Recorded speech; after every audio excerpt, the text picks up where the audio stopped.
Her millionaire husband left her for another woman. 20 years later, he knocked on her door. You won't believe what happened next. I've worked so hard on this story, and I can promise you, it's one of the most powerful stories you'll ever read.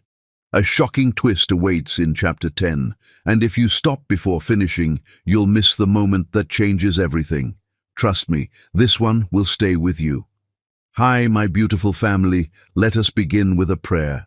Heavenly Father, we come before you with open hearts filled with love. We thank you for the gift of family, for the bonds that tie us together even across distance. Lord, I lift up every woman in this family, every mother who has carried the weight of sacrifice, every wife who has poured her heart into her home, every daughter who carries hope for tomorrow, and every grandmother whose wisdom is the crown of her family. Bless them, protect them, and surround them with peace and endless love. Without women there is no life, no love, no home. They are the heart of your creation. And to my beautiful family, I want you to know from the deepest part of my soul, your love, your support, and your presence mean everything to me. Please remember, I have created a new channel, Mr. Peter Family, where I will share short stories under 1 hour for those who cannot watch the long ones.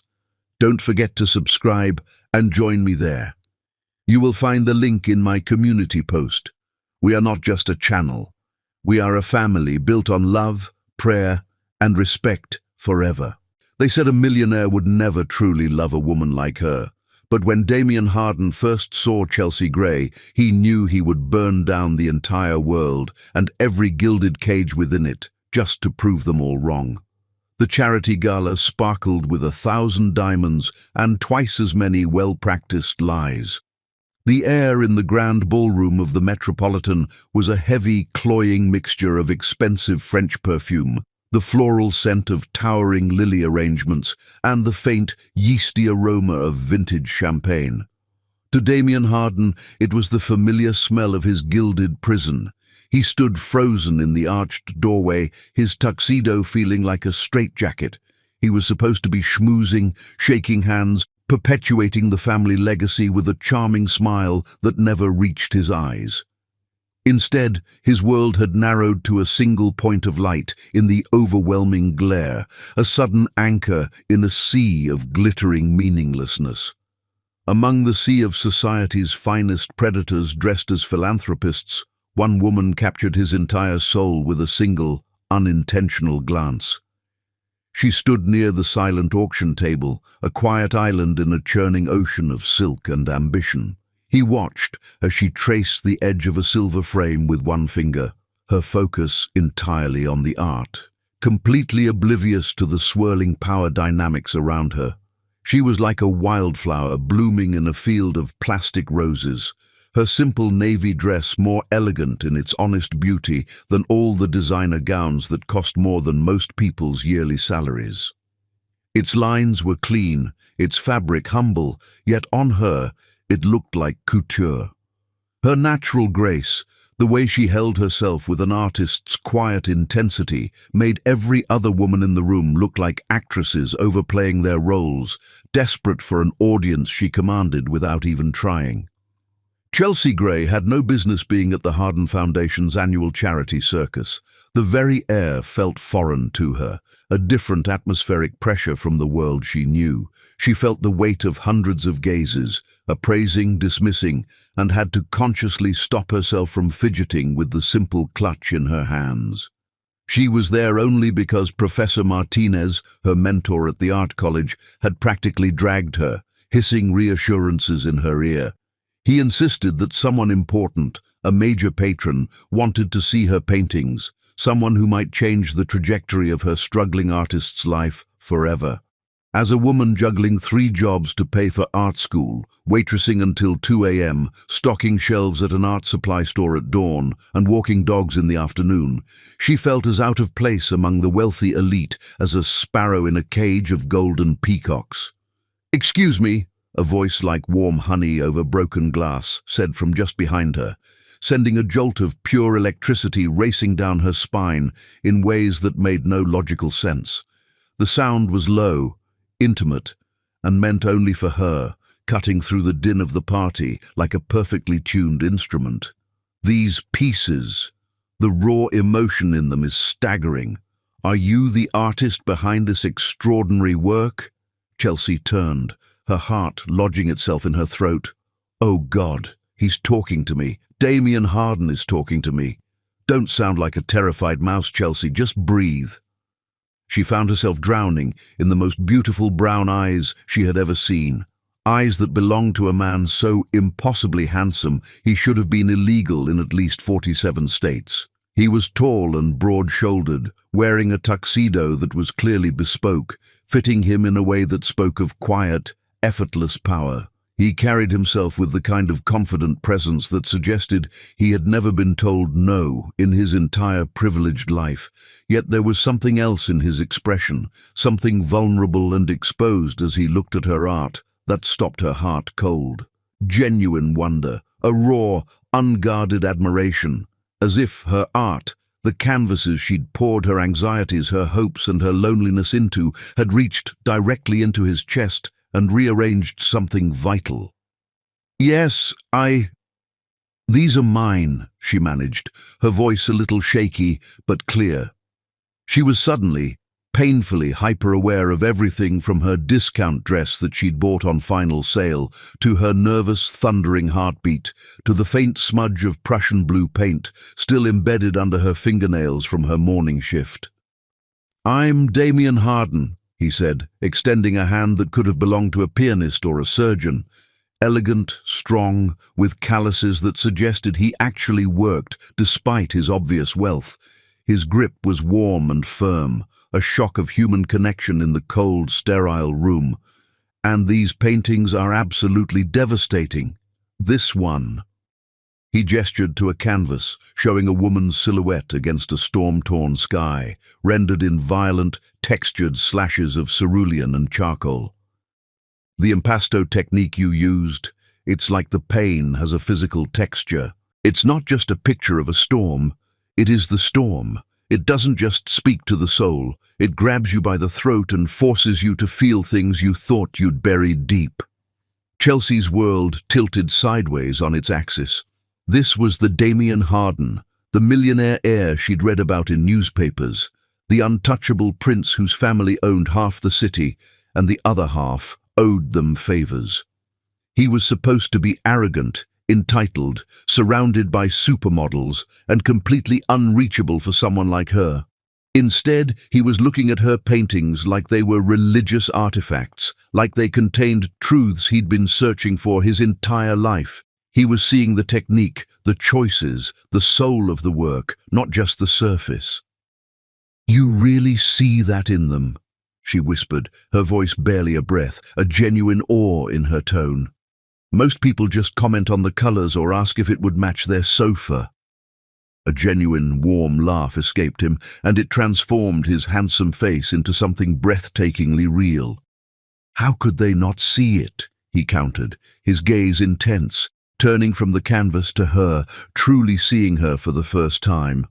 I don't just see it, I feel it burning in my chest. Art this powerful doesn't come from technique alone. It comes from a heart that has been shattered and rebuilt, from a soul that has loved so deeply it left scars, from a spirit that has survived things that would destroy weaker people.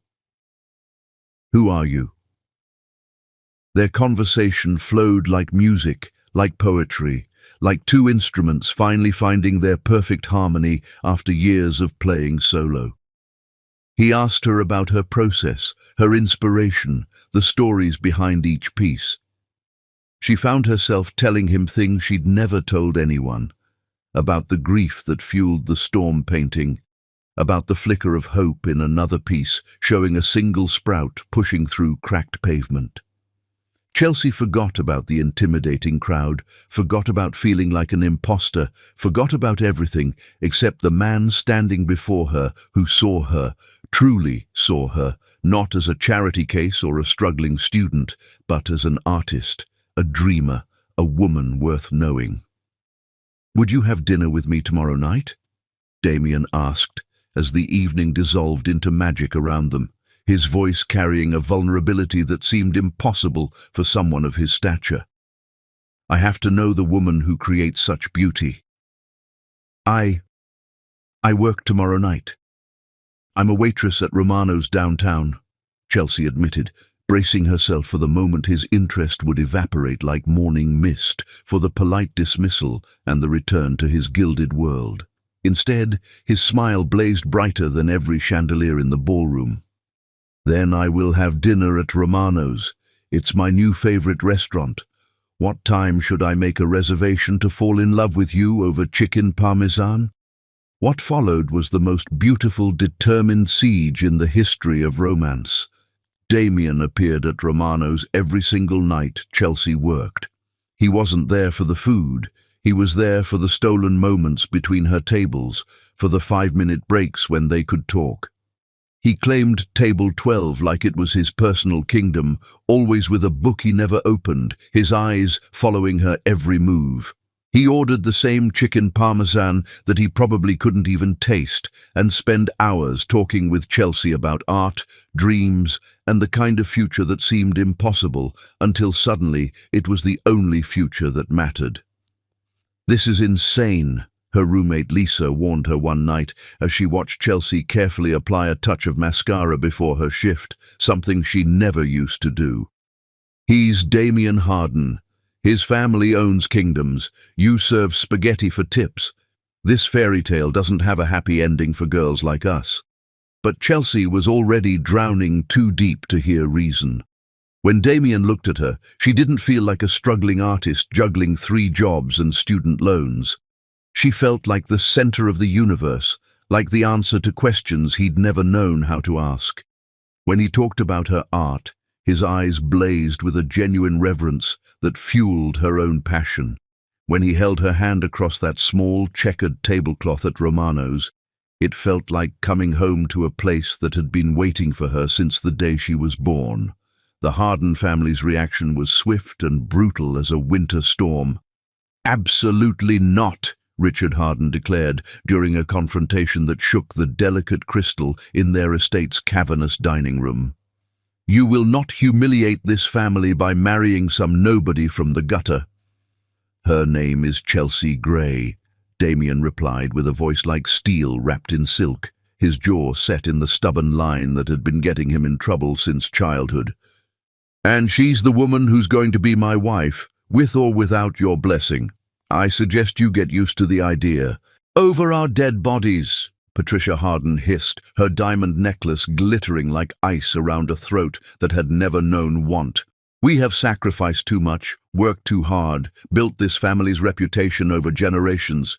We will not watch you destroy it all for some little gold digger who sees dollar signs when she looks at you." "She's not a gold digger. She's brilliant, talented, kind, and she loves me for who I am when I'm not wearing a suit that costs more than her monthly rent. A concept I imagine is foreign to you." Love. James Harden, his uncle, laughed with the cruelty that only comes from inherited power. "You think that's love? She's playing the long game, nephew. Girls from her background always are. They're patient, they're clever, and they're very, very good at making wealthy men feel seen." "You don't know her," Damien said, rising from his chair with the controlled fury of a man pushed past his breaking point. "You don't know anything about her heart, her dreams, her incredible strength. You judge her because she wasn't born into money, but that's exactly why she's perfect for me. She loves me, not my trust fund. She sees my soul, not my net worth."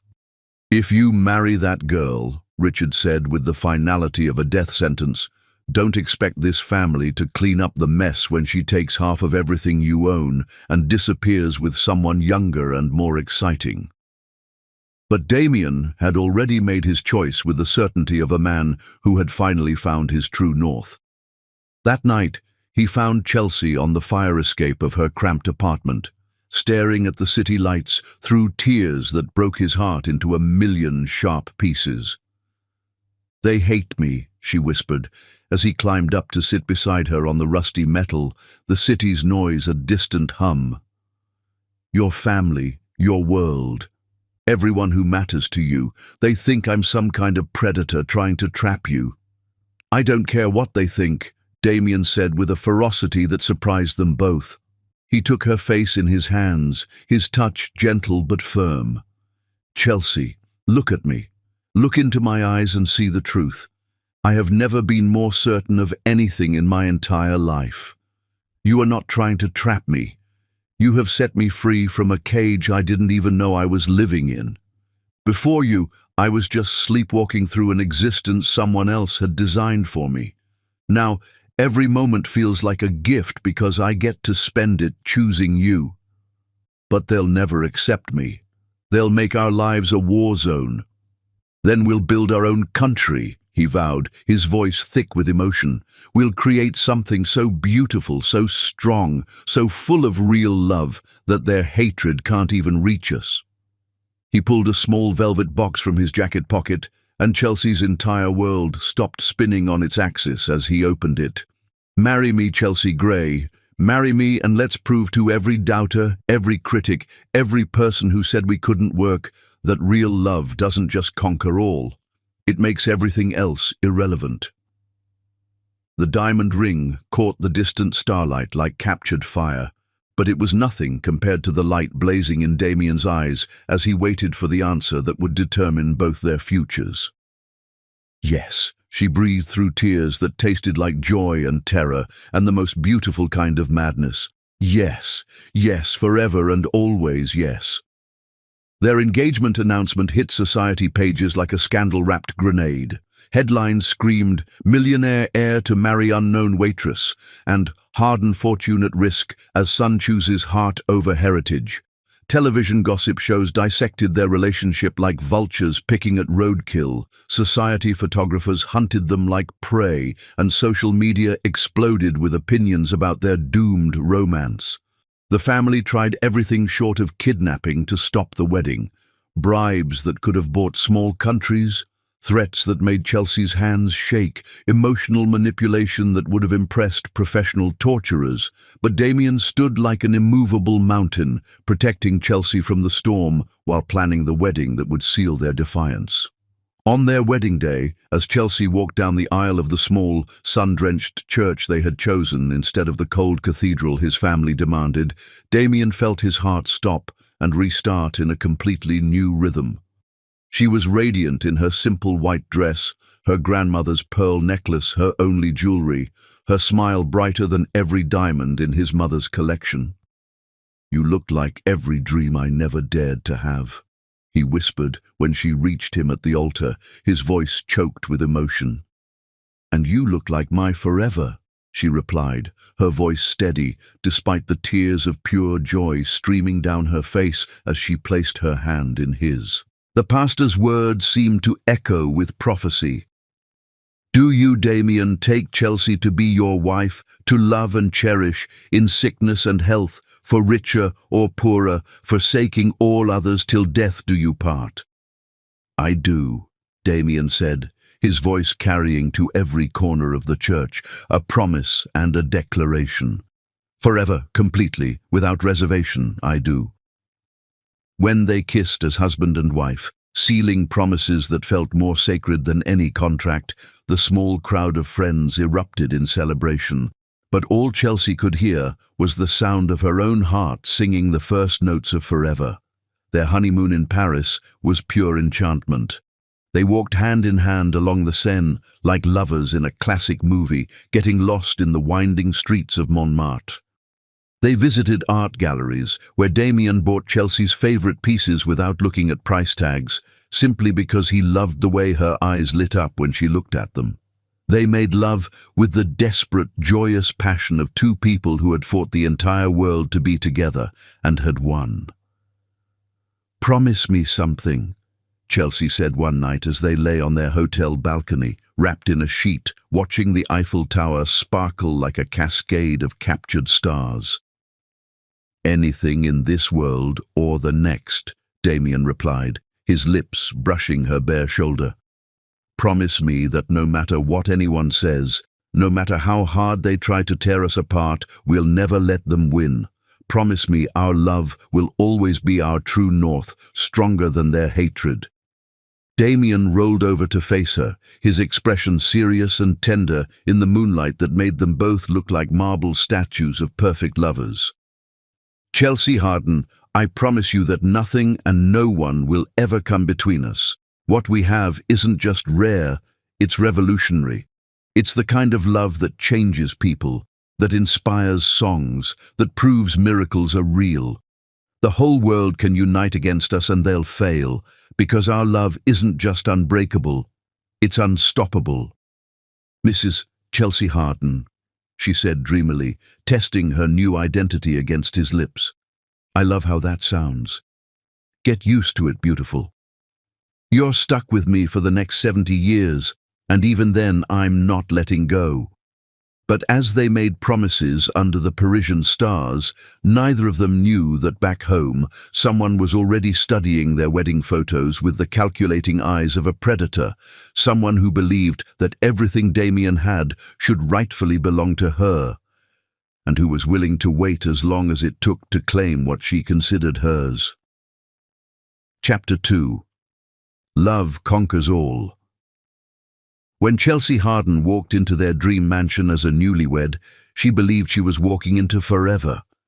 And for 3 beautiful years, forever felt absolutely, perfectly real. The keys to their new home trembled in Chelsea's hands as Damien swept her into his arms and carried her across the threshold of the mansion he had designed with her dreams in mind. It wasn't just a house, it was a promise cast in stone and glass.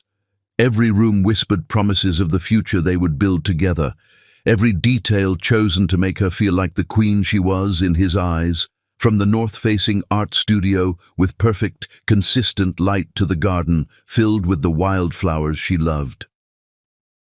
"Welcome home, Mrs. Harden," he murmured against her ear, his voice thick with emotion as he set her down gently in the grand foyer, its marble floor cool beneath her feet. "It's beyond perfect," Chelsea breathed, her eyes drinking in the soaring ceilings, the way afternoon light poured through floor-to-ceiling windows like liquid gold. She spun in a slow circle, a laugh bubbling up from her chest. "I can't believe this is real. I can't believe we're real." "Believe it, beautiful," he said, pulling her back into his arms and kissing her deeply. "This is our beginning, not our fairy tale. This is our life." Their first year of marriage was pure magic wrapped in everyday moments that felt extraordinary simply because they were living them together. Damien would leave love notes hidden in Chelsea's art supplies, little folded pieces of paper tucked into jars of brushes, telling her how her latest painting had moved him to tears. One night he came into her studio at 3 a.m. to find her asleep on the sofa, a half-finished canvas on the easel. He gently covered her with a blanket and simply sat in a chair, watching her sleep until the sun came up, unwilling to disturb the creator in her sanctuary. In return, Chelsea would surprise him with candlelit dinners in their garden, wearing the emerald necklace he'd given her, not because it was expensive, but because he said it matched her eyes when she laughed. They built a life not just of grand gestures, but of quiet intimacies. The way he'd bring her coffee in the studio when she'd been painting for hours, the way she'd read the business section of the paper aloud to him on lazy Sunday mornings while they lay tangled in the sheets. Every morning Damien woke before dawn just to watch his wife sleep, marveling at how peaceful she looked, how her dark hair spread across his pillow like spilled silk. It became his private ritual, a moment of gratitude before the world intruded. Every evening, Chelsea waited by the front window for his car to turn into their driveway, her heart racing with the same excitement she'd felt on their very first date. Soon after their first anniversary, as they danced in their living room to the same song from their wedding, Chelsea felt a flutter in her stomach that had nothing to do with romance. She paused, laying her head against his chest, her heart pounding with a new, thrilling kind of hope. "Damien," she whispered against his shirt, her breath catching. I think I might be pregnant." He stopped dancing so abruptly that she stumbled, then caught her face in his hands with a reverence that took her breath away, his eyes searching hers, wide with disbelief and dawning joy. "Are you serious? Chelsea, are you telling me we're going to have a baby, our baby? I'm late, and I've been feeling strange, and—" She laughed through sudden, happy tears, her hands coming to rest over his on her cheeks. "I think our love story is about to get a new chapter." Damien's response was to let out a whoop of pure joy, lifting her off her feet and spinning her around their living room. He kissed her with such passionate happiness that they both ended up crying and laughing at the same time, two souls overflowing with a love that was now, miraculously, creating new life. The pregnancy test confirmed what their hearts already knew. When those two pink lines appeared, they both stared at the small plastic stick like it contained all the secrets of the universe, a sacred artifact. "Hello, little miracle," Damien whispered, kneeling to press a tender kiss to Chelsea's still flat stomach. "This is your daddy, and I already love you more than I knew was possible." "And this is your mama," Chelsea added, her hand covering his, tears tracing paths down her cheeks. "And you are the most wanted baby in the history of the world." The art world began taking serious notice of Chelsea's work during their second year of marriage. Her first solo exhibition sold every single painting on opening night, with critics praising her devastating emotional honesty and supernatural to capture the human heart in brushstrokes. But the review that mattered most came from her husband, who stood in the middle of the crowded gallery with tears streaming unashamedly down his face, ignoring the curious stares. "That's my wife," he told everyone within hearing distance, his voice cracking with pride. "That brilliant, incredible woman is my wife, and she's just getting started." When Christopher James Harden was born on a snowy February morning after 12 hours of labor, both parents fell completely, irrevocably in love with the tiny miracle they had created together. He weighed 7 pounds, 2 ounces, had his father's warm brown eyes, and possessed the kind of perfect features that made nurses stop their work just to admire him.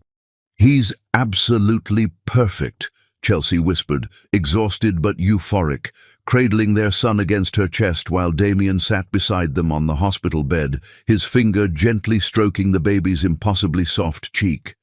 "Look at what we made," Damien said in wonder, his voice thick with emotions he didn't have names for. "Look at this perfect little person who exists because we loved each other so much." "Christopher James Harden," Chelsea tested their son's name softly. "Our little Chris. Do you think he knows how much he's loved?"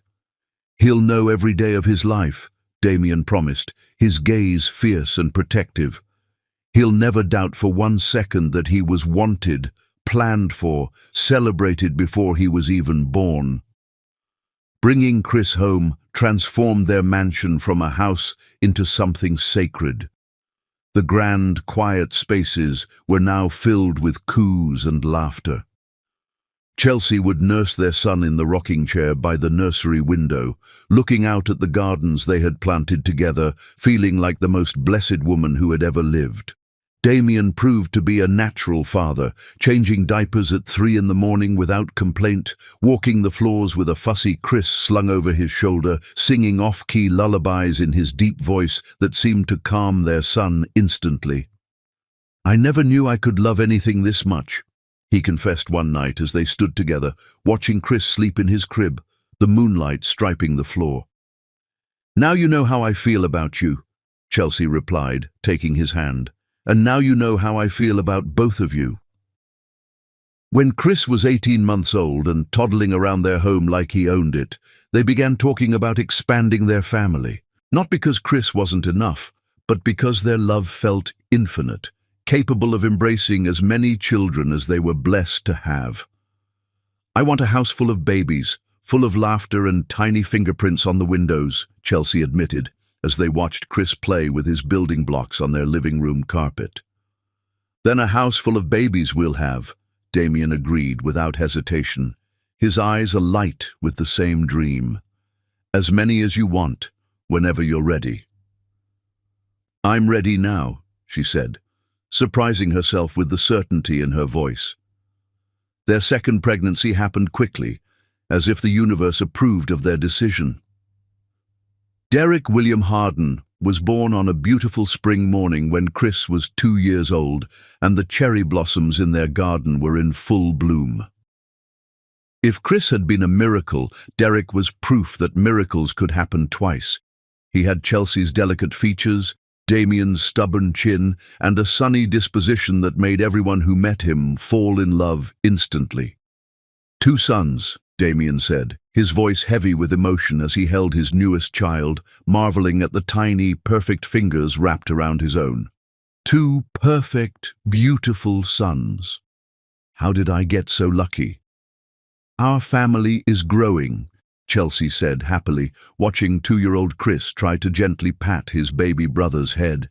And our love just keeps getting bigger. By their 5th wedding anniversary, their house rang with the sound of children's laughter. 4-year-old Chris was serious and thoughtful, already showing signs of his father's natural leadership. 2-year-old Derek was sunshine personified, laughing at everything and charming everyone he met. 5 years, Damien said on their anniversary morning, bringing Chelsea breakfast in bed while the boys played quietly in the next room. 5 years of proving every single doubter spectacularly wrong. 5 years of the greatest love story ever told, Chelsea agreed, accepting the orange juice he offered. And the best part is, we're just getting started. Their life was perfect in ways that made other couples envious. They had built something beautiful, something lasting, something that felt absolutely unshakable. But 3 states away, someone was finally making the phone call she had been planning for 5 long years. Someone who believed it was time to claim what should have always been hers. Chapter 3. Growing Paradise. By their 5th wedding anniversary, Chelsea Harden thought they had built something unbreakable. But she didn't know that the most dangerous enemies are often the ones who smile while they sharpen their knives. The morning sun streamed through the bedroom windows as Chelsea stirred awake on their 5th wedding anniversary, her hand instinctively moving to rest on Damien's chest, where his heart beat steady and strong. At 26, she felt like she was living in a dream that kept getting more beautiful with each passing day. "Happy anniversary, Mrs. Harden," Damien murmured against her neck, his arm tightening around her waist with the same possessive tenderness he'd shown since their wedding day. 5 years, Chelsea whispered, turning in his arms with a smile that could have powered the entire city. 5 incredible, perfect years. "And we're just getting started," he replied, his eyes holding the same deep, unwavering love that had captured her heart at that charity gala so long ago. Their kiss was interrupted by the thunder of small feet racing down the hallway, followed by their bedroom door bursting open with the force that only excited children could generate. "Mama! Daddy!" 4-year-old Chris launched himself onto their bed with the fearless abandon of a child who had never known anything but love and security. "Can we make pancakes for your anniversary breakfast?" 2-year-old Derek followed his big brother's lead, climbing up beside them with his stuffed elephant clutched in his chubby hands. "Pancakes," he agreed enthusiastically, clapping his small hands together. "Anniversary pancakes sound perfect," Damien laughed, scooping both boys into a group hug that somehow managed to include Chelsea as well. "But first, Mama and Daddy want to tell you something special." "Are we going on vacation?" Chris asked, hopefully. He'd been talking about wanting to see the ocean ever since his friend Tommy had come back from the beach with shells and stories. "Even better," Chelsea said, her heart racing with the joy of sharing news they had been hoping for. She shared a look with Damien, a silent communication of their shared dream. "How would you boys feel about having a baby brother or sister?" Chris's face lit up like the 4th of July. "Really? A real baby that would live here with us?" "We're going to try our very best to give you one," Damien promised, his voice thick with emotion. "What do you think about that?" "I think," Chris said with the seriousness that only a 4-year-old could manage, "that I would teach them everything I know about building blocks and reading books." "Baby!" Derek clapped his hands together, not fully understanding but caught up in the excitement anyway. When Chelsea missed her period in late May, they both held their breath with a familiar, joyous hope. The pregnancy test, laid carefully on the bathroom counter, confirmed what their hearts already suspected. Their family would be growing once again. "Third time's the charm," Damien said, spinning her around their bedroom while she laughed with pure joy, a sound that echoed through their happy home. "Maybe this time we'll get our little princess," Chelsea said, her hands already moving protectively to her stomach as she leaned back against him. "A little girl with your eyes." "Boy or girl," he whispered, kissing her temple. "As long as they have your heart, this baby is going to be the most loved child in the world." Over the following months of summer, their house buzzed with happy, secret anticipation. Chelsea threw herself into creating the perfect environment for their third child, painting what would become the nursery in soft yellows and greens, since they wanted to be surprised by the baby's gender. The scent of turpentine and fresh paint mingled with the sounds of her son's laughter, creating a symphony of domestic bliss that felt like a living work of art. Her art career continued to flourish in ways that amazed everyone who knew her story. Galleries in major cities were requesting her work, collectors were paying premium prices for her paintings, and art critics were calling her one of the most authentic voices in contemporary art. "I'm so proud of you," Damien told her one evening as they walked through her latest exhibition together, watching strangers connect emotionally with the joy and love she captured on canvas. "You're not just talented, beautiful, you're extraordinary. You're changing how people think about family, about happiness, about what really matters in life." "I'm just painting what I see," Chelsea replied, leaning into his warmth as they stood before a large portrait of him reading to their 2 boys. "I'm painting our life, our love, our children. I'm painting proof that fairy tales can come true." Their home had become a sanctuary that friends and neighbors envied. The mansion felt alive with love, laughter, and the kind of happiness that made visitors comment on the positive energy radiating from every room. Chris was growing into a thoughtful, intelligent boy who loved books, building elaborate structures with his blocks and helping his mother in the garden. He had inherited his father's natural leadership qualities and his mother's artistic sensitivity, often creating surprisingly sophisticated drawings that Damien insisted on framing and displaying in his office. 2-year-old Derek was pure sunshine in human form, charming everyone he met with his infectious laughter and sweet disposition. He was already showing signs of artistic talent, finger-painting masterpieces on giant sheets of paper that Chelsea treasured as much as any gallery piece, hanging them in a special gallery in the hallway. "We make beautiful children," Damien observed one evening, as they watched the boys play together in their living room, constructing an elaborate fort from couch cushions and blankets. "We make a beautiful life," Chelsea corrected, her heart so full of contentment it felt like it might overflow with happiness. Their announcement to Chris and Derek was met with excited cheers and immediate plans for how they would help care for their new sibling. "I'm going to teach the baby how to build the tallest towers," Chris declared with 4-year-old seriousness. "I'm going to share my elephant," Derek added, hugging his favorite stuffed animal tightly. The early months of pregnancy were blissful. Chelsea experienced only mild morning sickness. Her energy remained high, and she glowed with the radiant happiness that had marked her previous pregnancies. She continued painting, though now her canvases showed expectant mothers, growing families, and the quiet anticipation of new life. "You're painting our future again," Damien observed one day, standing behind her easel as she worked on a piece showing a woman with 2 young boys, all of them looking toward a nursery door with expressions of loving anticipation. "I'm painting hope," Chelsea replied, leaning back into his embrace. I'm painting what love looks like when it grows into something even more beautiful. As summer turned to autumn and Chelsea's pregnancy began to show, their family felt complete in a way it never had before. The boys were excited about their coming sibling. Damien was more attentive and loving than ever, and Chelsea felt like she was living proof that dreams really could come true.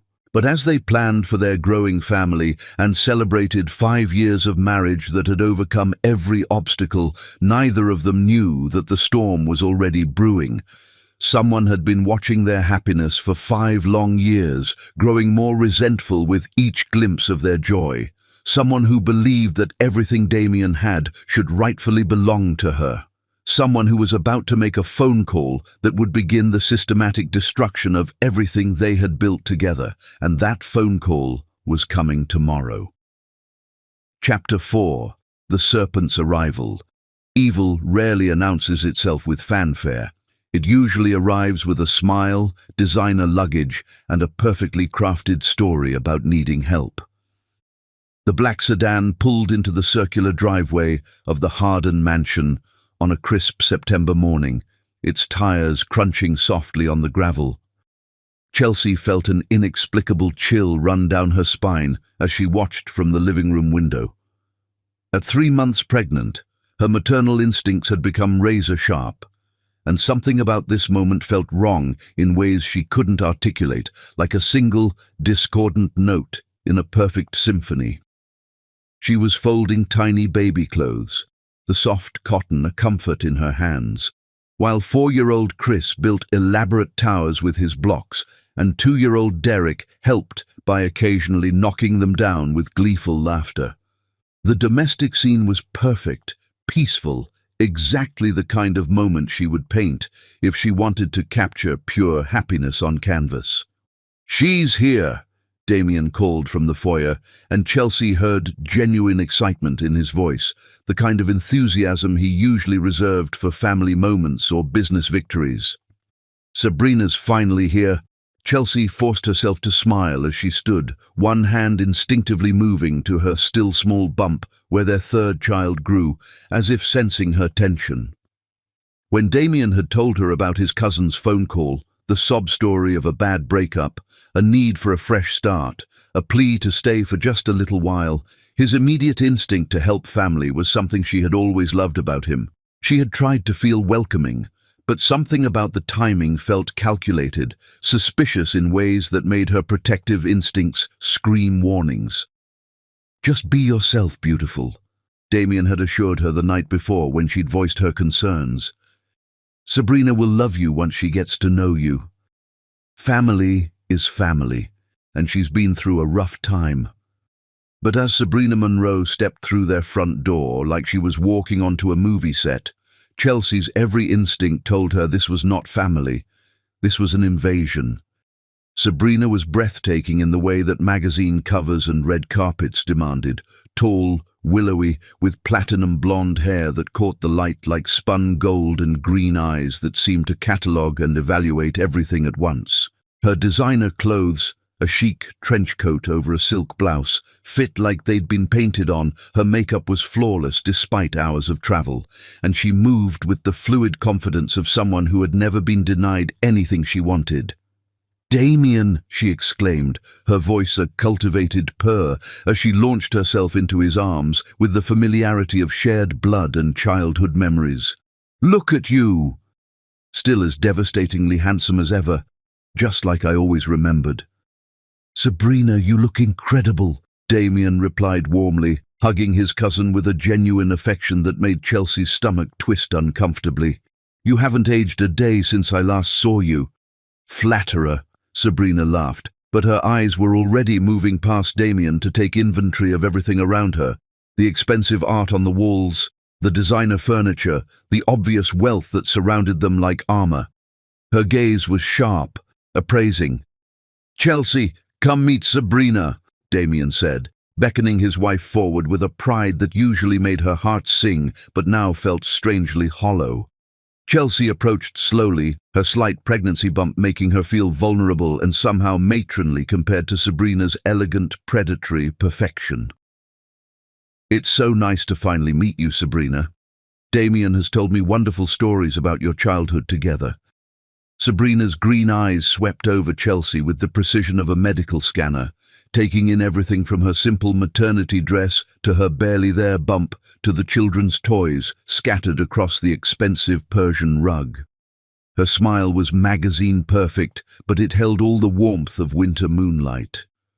"So you're the famous Chelsea," Sabrina said, her voice honey-sweet with undertones that felt sharp as broken glass. "The woman who captured our Damien's heart so completely. And congratulations. I heard the wonderful news. When is the baby due?" "Thank you." "In February," Chelsea replied, her hand moving protectively over her stomach. "We're very excited." "How wonderful," Sabrina cooed. But something in her expression suggested she found the pregnancy more inconvenient than wonderful. "And these must be the boys I've heard so much about." Chris and Derek had approached cautiously, Chris with the serious expression he wore when meeting new people, Derek hiding slightly behind his older brother while clutching his stuffed elephant. "Hello, boys," Sabrina said, kneeling down to their level with a practiced charm that felt rehearsed rather than genuine. "My goodness, Chris, you look exactly like your father did when he was your age, strong, hardened genes." "Are you staying in our house?" Chris asked, with the directness that only a 4-year-old could manage. "Just for a little while, sweetheart," Sabrina replied smoothly, her hand briefly touching Chris's cheek in a gesture that made Chelsea want to step between them. "I'm starting my graduate program at the university nearby, and your daddy is being wonderfully kind by letting me stay here until I find my own place." "Where will you sleep?" Derek wanted to know, his 2-year-old curiosity overcoming his shyness. "In the guest wing," Damien answered quickly, lifting Derek into his arms. "Sabrina will have her own space, complete privacy. We want her to feel at home here." As they gave Sabrina the tour of the mansion, Chelsea watched how Damien's cousin absorbed every detail. The original artwork, the custom furniture, the family photos that chronicled their happiness. Sabrina's compliments flowed like water, perfectly timed and beautifully delivered, but Chelsea caught something calculating in her expression when she thought no one was watching. "This house is absolutely stunning," Sabrina gushed as they showed her the main living areas, her manicured fingers trailing along expensive surfaces with obvious appreciation. "Chelsea, you have such interesting taste. Everything is so wonderfully domestic." The way she said domestic made it sound like a limitation rather than a compliment, though her tone remained sweet as artificial sugar. "Thank you," Chelsea replied carefully, noting how Sabrina's gaze lingered on the Monet in the dining room, the crystal chandelier in the foyer, the way wealth whispered from every corner of their home. "Of course," Sabrina agreed with that perfect smile. "Creating a warm family environment is so important when you have children. Though I imagine it must be challenging, balancing motherhood with your art career. How on earth do you manage it all?" The question sounded supportive, but it carried implications that Chelsea was struggling, that she was somehow failing to balance her responsibilities adequately. "I'm very fortunate to have such a supportive husband," Chelsea said firmly, her gaze meeting Damien's. "Damien makes sure I have everything I need to pursue my art while being the mother I want to be." "How lovely," Sabrina murmured, but her eyes were calculating something that made Chelsea's skin crawl. During dinner that first night, Sabrina regaled them with stories of her sophisticated life in New York, her graduate program in art history at Columbia, her connections in the cultural elite, her glamorous friends who summered in the Hamptons and wintered in Aspen. She was witty, charming, and effortlessly elegant, making Chelsea feel suddenly provincial despite her own success. "You know," Sabrina said as they finished dessert, her wineglass held with the casual grace of someone accustomed to the finest things, "I was so surprised when I heard Damien had gotten married." In our family, we always assumed he'd end up with someone from our world, someone who understood the social expectations that come with the Harden name." The words hung in the air like poison gas, sweet-smelling, but deadly. "Chelsea is my world," Damien said firmly, his hand finding his wife's across the table with protective warmth. "She's brought more authenticity and joy to this family than any socialite ever could." "Oh, I didn't mean anything negative," Sabrina backtracked quickly, her laugh tinkling like expensive crystal.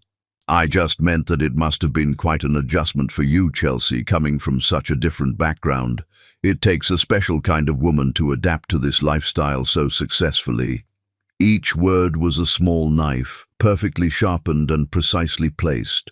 Sabrina was reminding everyone at the table that Chelsea was an outsider, someone who had infiltrated rather than belonged. "I never felt the need to adapt," Chelsea replied quietly, her voice steady, despite the hurt blooming in her chest. "Damien married me for who I am, not for a version of me that would fit into a mold." "Of course he did," Sabrina agreed with that razor-sharp smile. "True love is so beautiful, isn't it? So pure and uncomplicated." But the way she said it made love sound naive, temporary, foolish.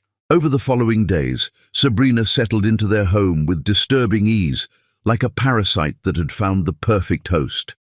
She was the ideal houseguest, helpful with the children, complimentary about Chelsea's cooking, interested in Damien's business ventures. But Chelsea began noticing things that made her increasingly uncomfortable.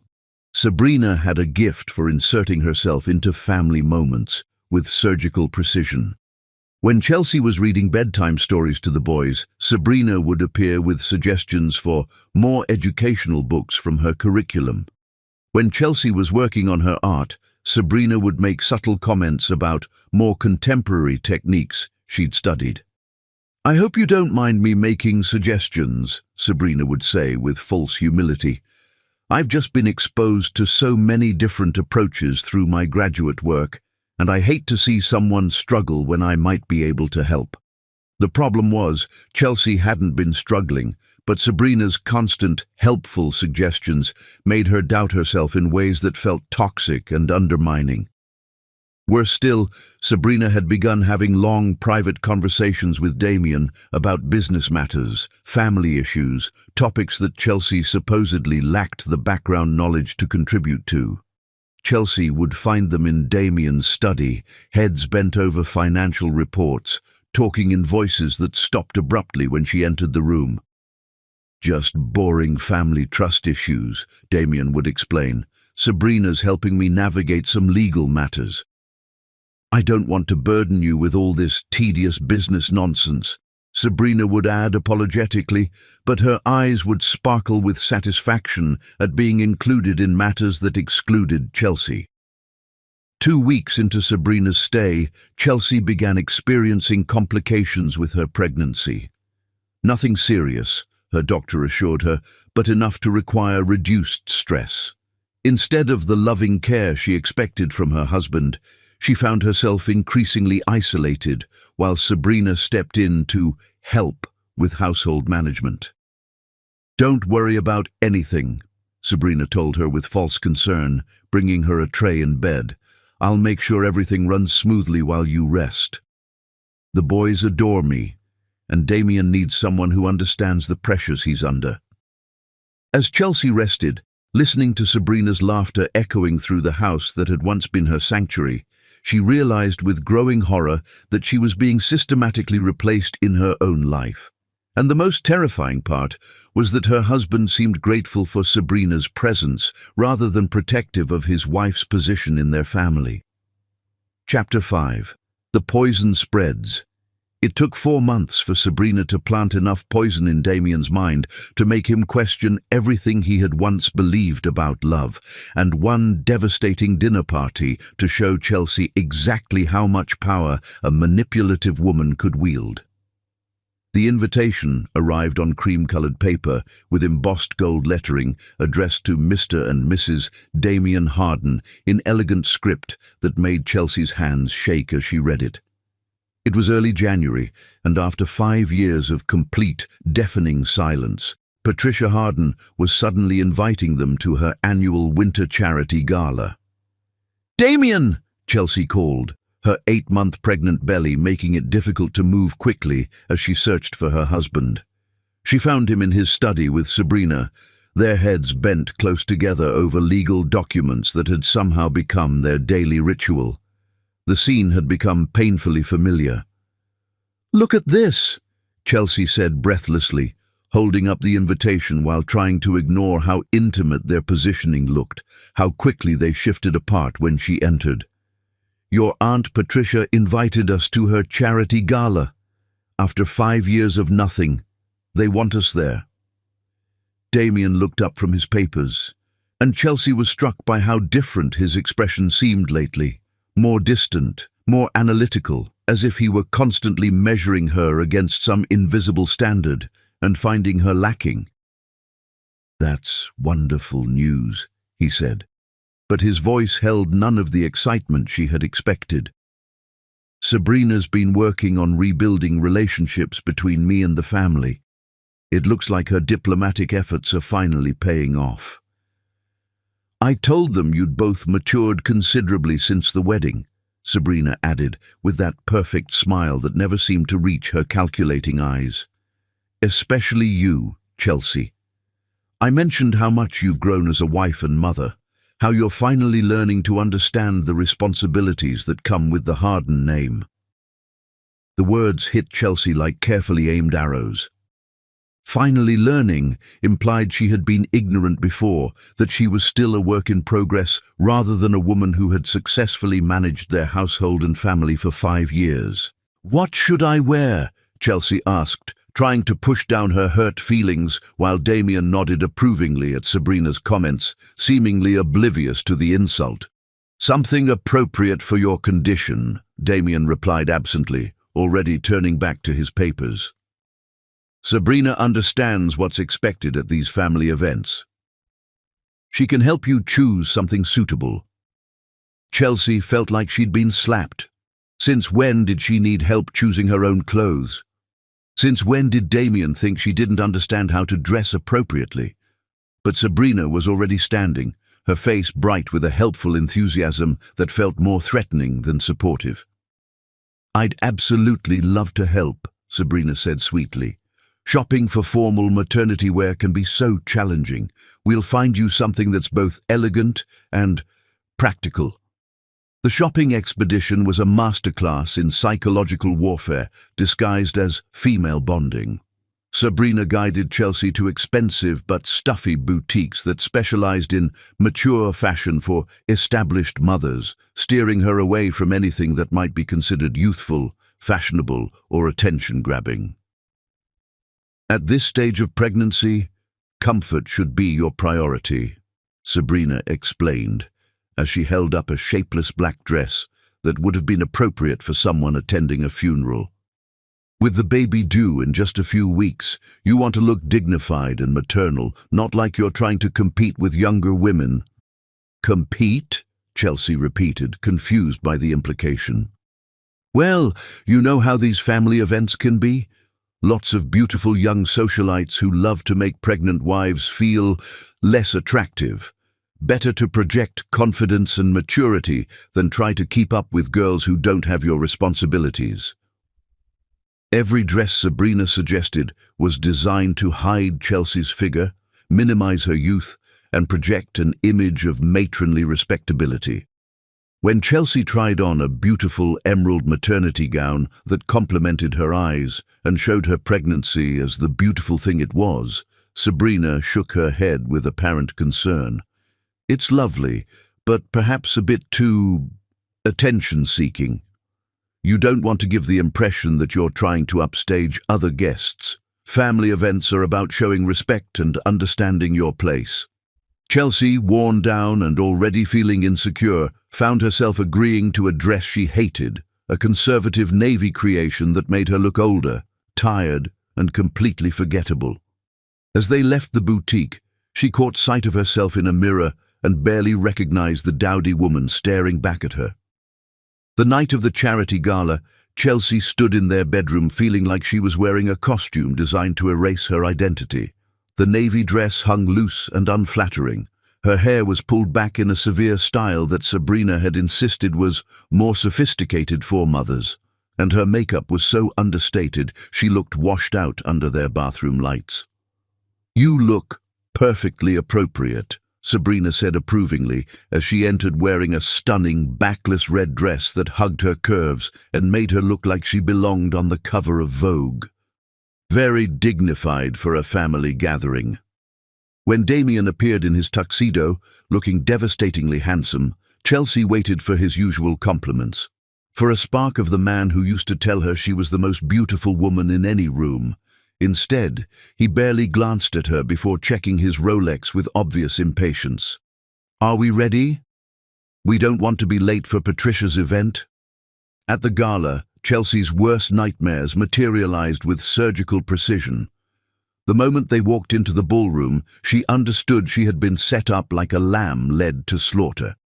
Every other woman there was dressed to kill.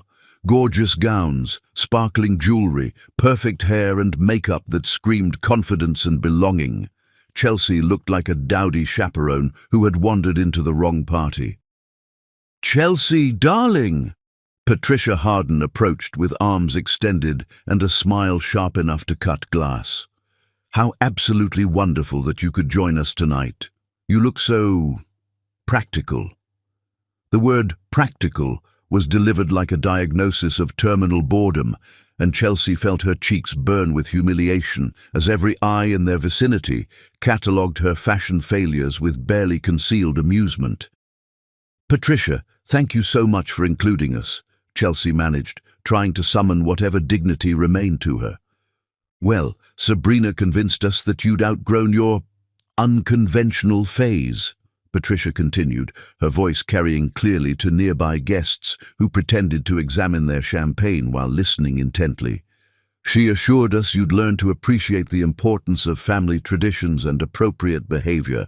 "I've always appreciated," Chelsea began, but Patricia had already turned to embrace Damien with a genuine warmth that highlighted how coldly she'd greeted his wife. "My dear nephew, you look magnificent.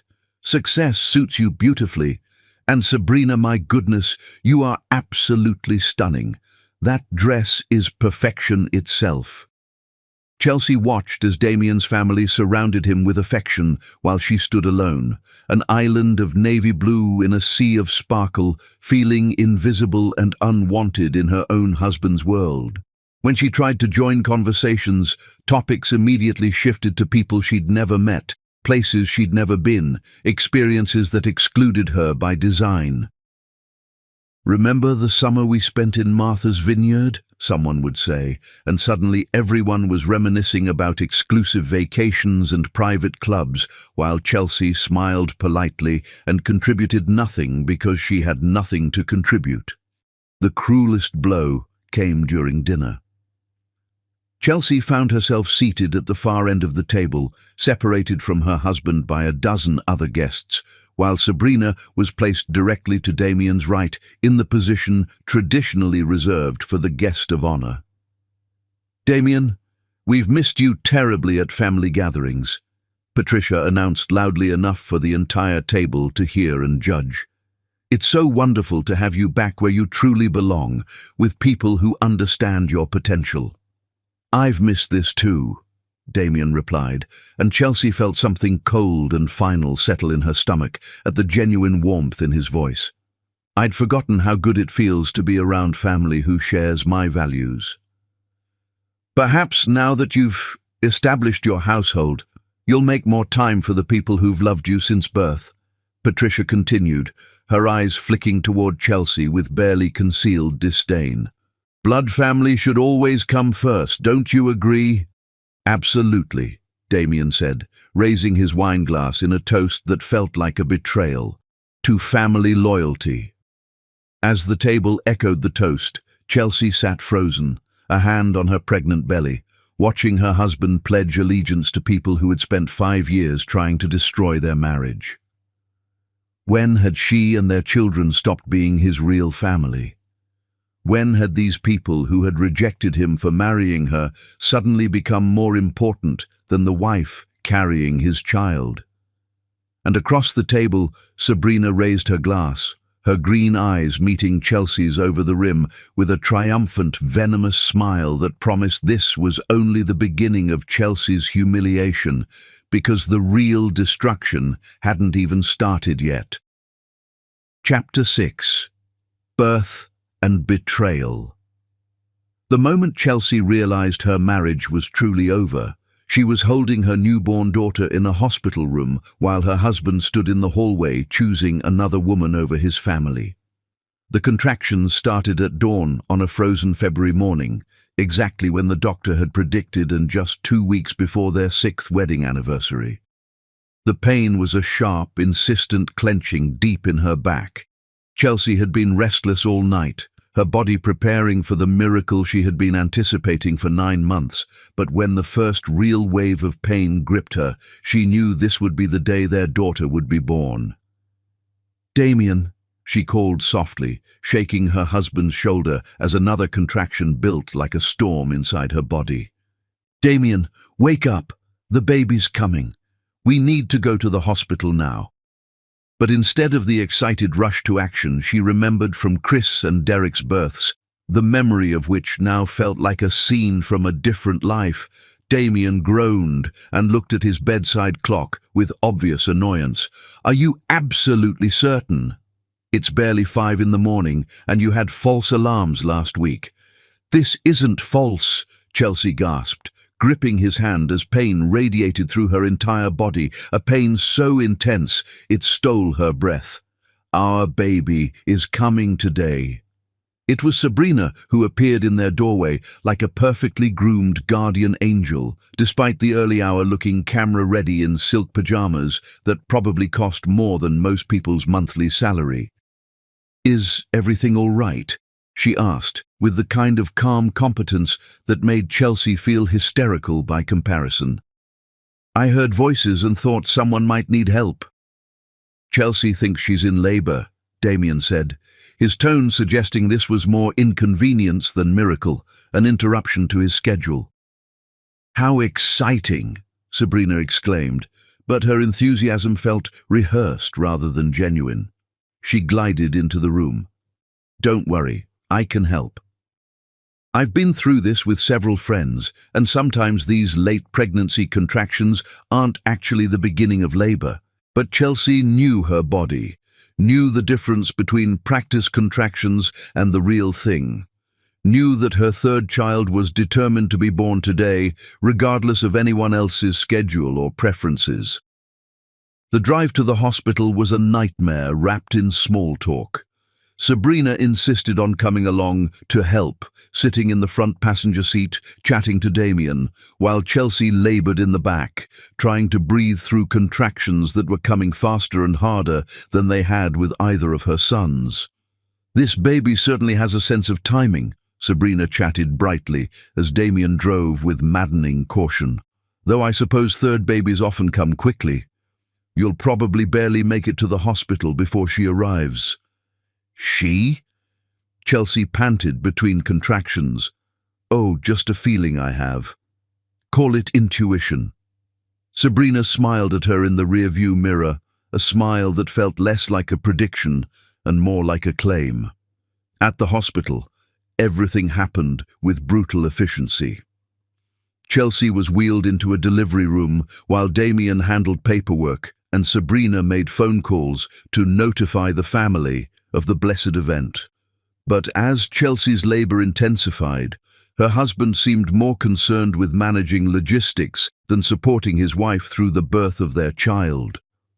"The family is so excited," Sabrina reported, appearing at Chelsea's bedside while Damien spoke with doctors in the hallway. "Patricia and Richard are already making plans to visit once the baby's settled. They want to make sure this grandchild knows her place in the Harden legacy." "Her place?" Chelsea whispered, confused by pain and medication. "Well, as the daughter of such an established family, she'll have certain expectations to live up to, certain standards of behavior and achievement. The family has such hopes for Damien's children." Another contraction hit like a freight train, and Chelsea forgot about Sabrina's strange comments as her body demanded all her attention for the work of bringing new life into the world. Kalia Rose Harden arrived at 2:17 p.m. after 6 hours of labor, weighing 6 pounds and 4 ounces with her father's warm brown eyes and her mother's delicate features.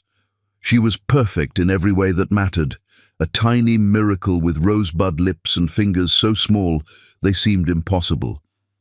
"She's beautiful," Chelsea whispered, exhausted but filled with a fierce primal love as she cradled her daughter against her chest while tears of pure joy streamed down her face. "She's absolutely perfect." But the bed beside her remained empty. The chair beside the bed was vacant. Damien wasn't there for his daughter's first breath, her first cry, or the moment she opened her eyes to see the world that would shape her future. He was in the hospital corridor, taking what he called urgent business calls that apparently couldn't wait for his child to be born. "He's being very responsible," Sabrina said from the chair where Damien should have been sitting, her eyes fixed on the baby with an expression Chelsea couldn't quite read. It looked like ownership. "Making sure this little one will have every advantage, every opportunity. That's what good fathers do. They think beyond the moment to secure their children's futures." When Damien finally entered the room 3 hours after his daughter's birth, carrying flowers and apologies, something fundamental had shattered in Chelsea's heart. She looked at the man she had loved with everything in her soul and saw a stranger wearing her husband's face. "I'm so sorry, beautiful," he said, leaning down to kiss her forehead with lips that felt cold against her skin. "The calls were crucial for a deal that could secure our family's future. There was traffic and paperwork, and—" "You missed it," Chelsea said quietly, her voice empty of the joy that should have filled this moment. "You missed your daughter being born." "But I'm here now," Damien said, reaching for the baby with hands that trembled slightly. "Let me hold her. Let me meet my little girl." As Chelsea watched him cradle Kalia, whispering apologies and promises that felt hollow, she realized that the man who had painted nurseries and sang lullabies and sworn that family came before everything had been systematically replaced by someone who could miss his child's birth for a business opportunity. Over the following days in the hospital, a parade of hardened family members came to meet the new baby. But Chelsea quickly realized they weren't there to celebrate her or congratulate her on the birth. They came to assess Kalia, to welcome Damien's daughter into their legacy, to discuss the child's future as if Chelsea was merely the vessel who had delivered their newest heir. "She has the Harden eyes," Patricia cooed over the baby, barely acknowledging Chelsea's presence in the bed. "Strong genetics, good bone structure. She'll be beautiful when she grows up, assuming she's raised properly. Damien must be so proud," Richard added, his attention focused entirely on his nephew. 3 children to carry on the family name. "You've done your duty well." Duty. As if their children were obligations rather than miracles. As if Chelsea was a broodmare who had performed her function adequately rather than a mother who had just brought life into the world through hours of pain and effort. "Chelsea's been a dedicated mother," Sabrina said with that perfect smile, her hand resting possessively on Damien's arm. "So focused on the children and household management. It's wonderful when a woman understands her priorities and doesn't get distracted by outside ambitions." The implication was clear. Chelsea's role was to produce and raise children, while more important people made the decisions that actually mattered. When they finally brought Kalia home, Chelsea discovered that their house had been transformed during her hospital stay.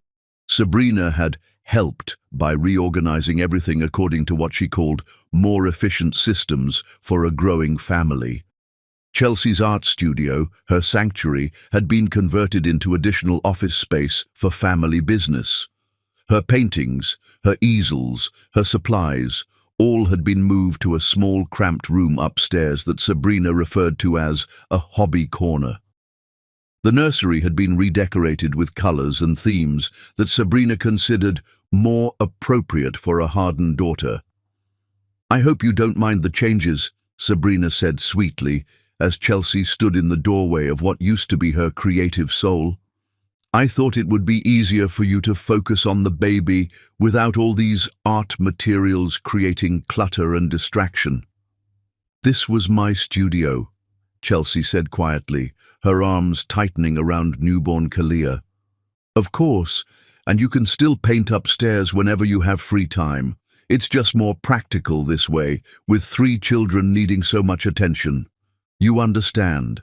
But Chelsea was beginning to understand far more than Sabrina realized.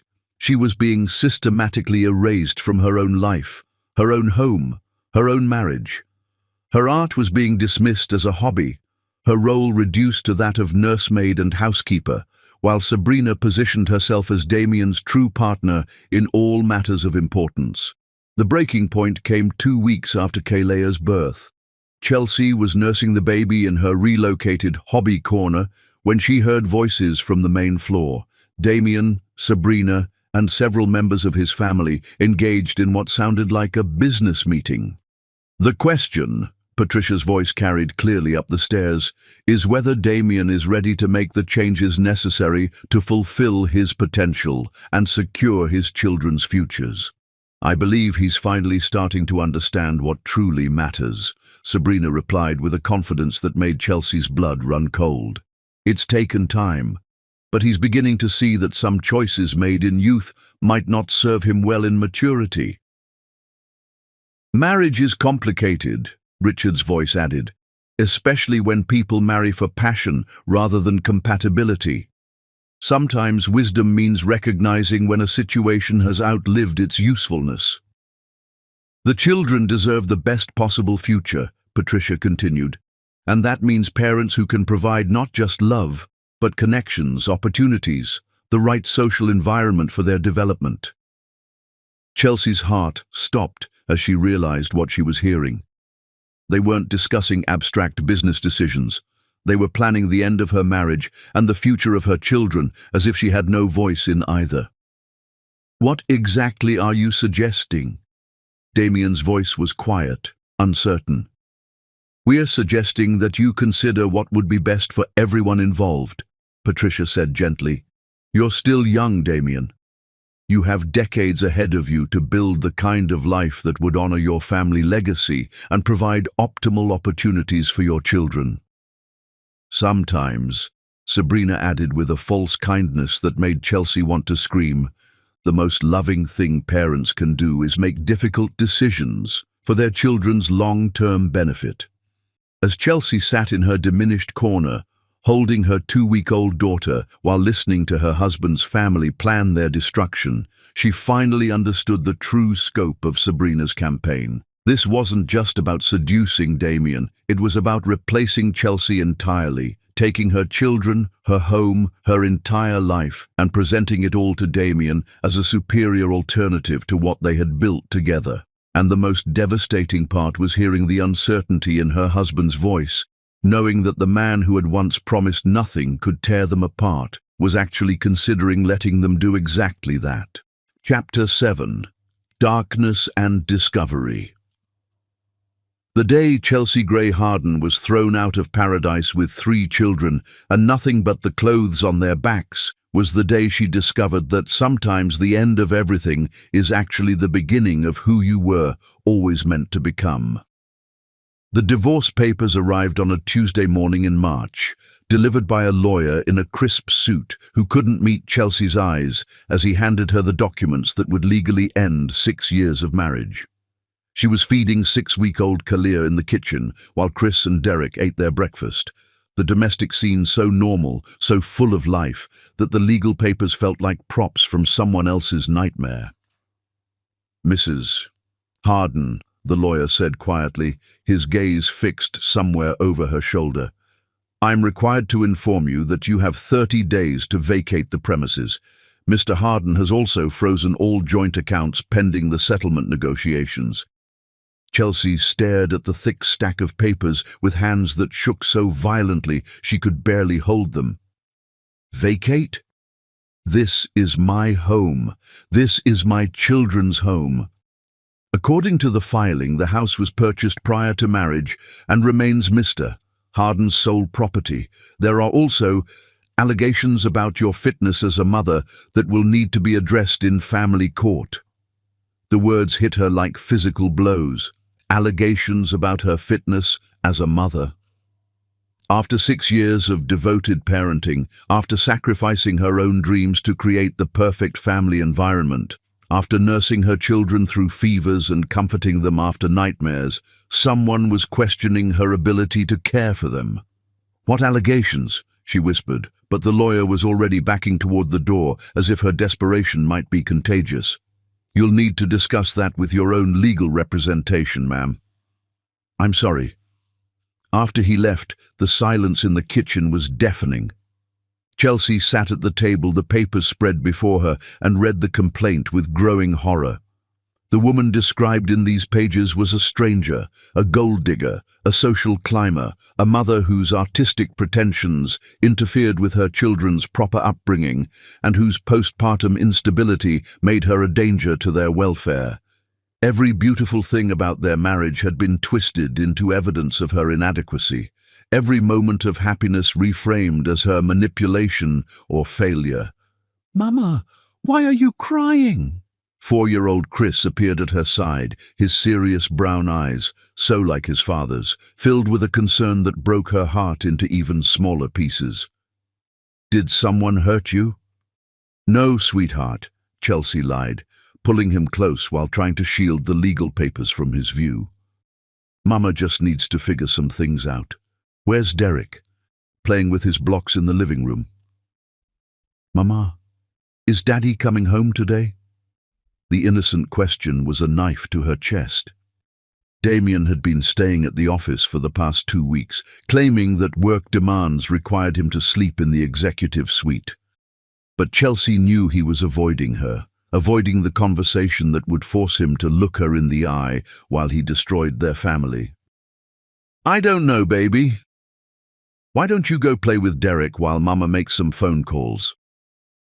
Her first call was to a divorce attorney, a name given to her by a friend, who listened to her story with the weary patience of someone who had heard similar tales too many times.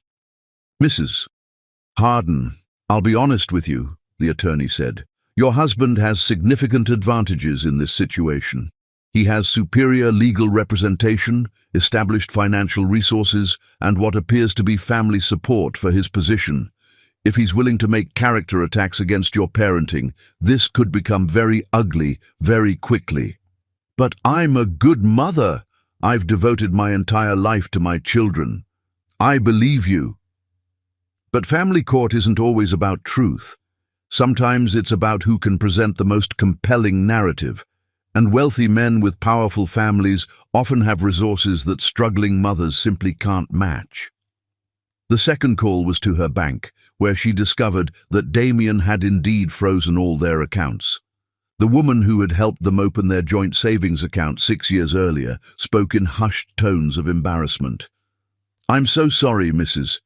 Harden. The accounts were frozen this morning by court order. There's nothing I can do until the legal issues are resolved." Chelsea hung up and stared at her wallet, which contained exactly $43 and a collection of credit cards that probably no longer worked. For the first time since Kalea's birth, the full scope of her situation became crystal clear. She had no money, no legal representation she could afford, no family wealth to fall back on, and a husband who was apparently willing to destroy her reputation to get rid of her. She was about to become a single mother of 3 with no resources and nowhere to go. That afternoon, Sabrina appeared in Chelsea's kitchen with tea and sympathy that felt more like mockery than comfort. "I heard about the divorce papers," she said with false concern, settling at the kitchen table as if she belonged there more than Chelsea did. "I want you to know how sorry I am that things have reached this point." "Are you?" Chelsea asked quietly, adjusting baby Kalea in her arms. "Are you really sorry, or are you exactly where you planned to be from the moment you walked through our door?" Sabrina's perfect mask slipped for just a moment, revealing something cold and calculating beneath the surface.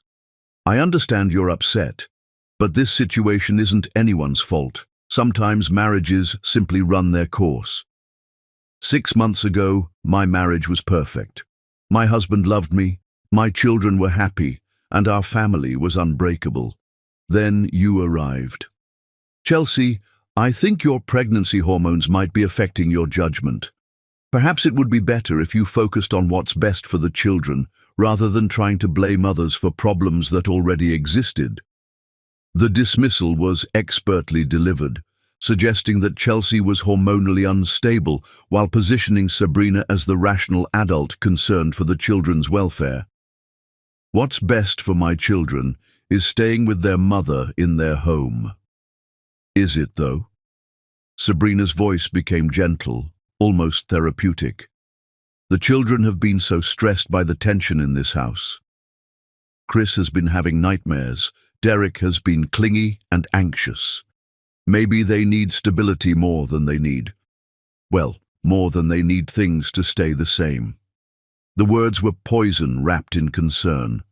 Chelsea had noticed that Chris seemed more withdrawn lately, that Derek had been extra needy since Kaylea's birth.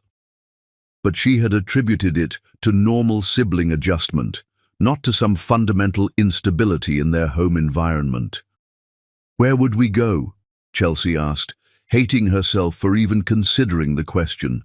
"I'm sure something can be worked out." "Damien isn't heartless. He wants what's best for everyone. There might be a small settlement, enough for you to start fresh somewhere more suitable for your circumstances." The conversation continued for another 20 minutes, with Sabrina expertly planting suggestions about Chelsea's limitations, the children's needs, and the impossibility of fighting a legal battle she couldn't afford to win. By the time Sabrina left, Chelsea felt like she was drowning in inevitability. That evening, she began the heartbreaking process of packing their belongings.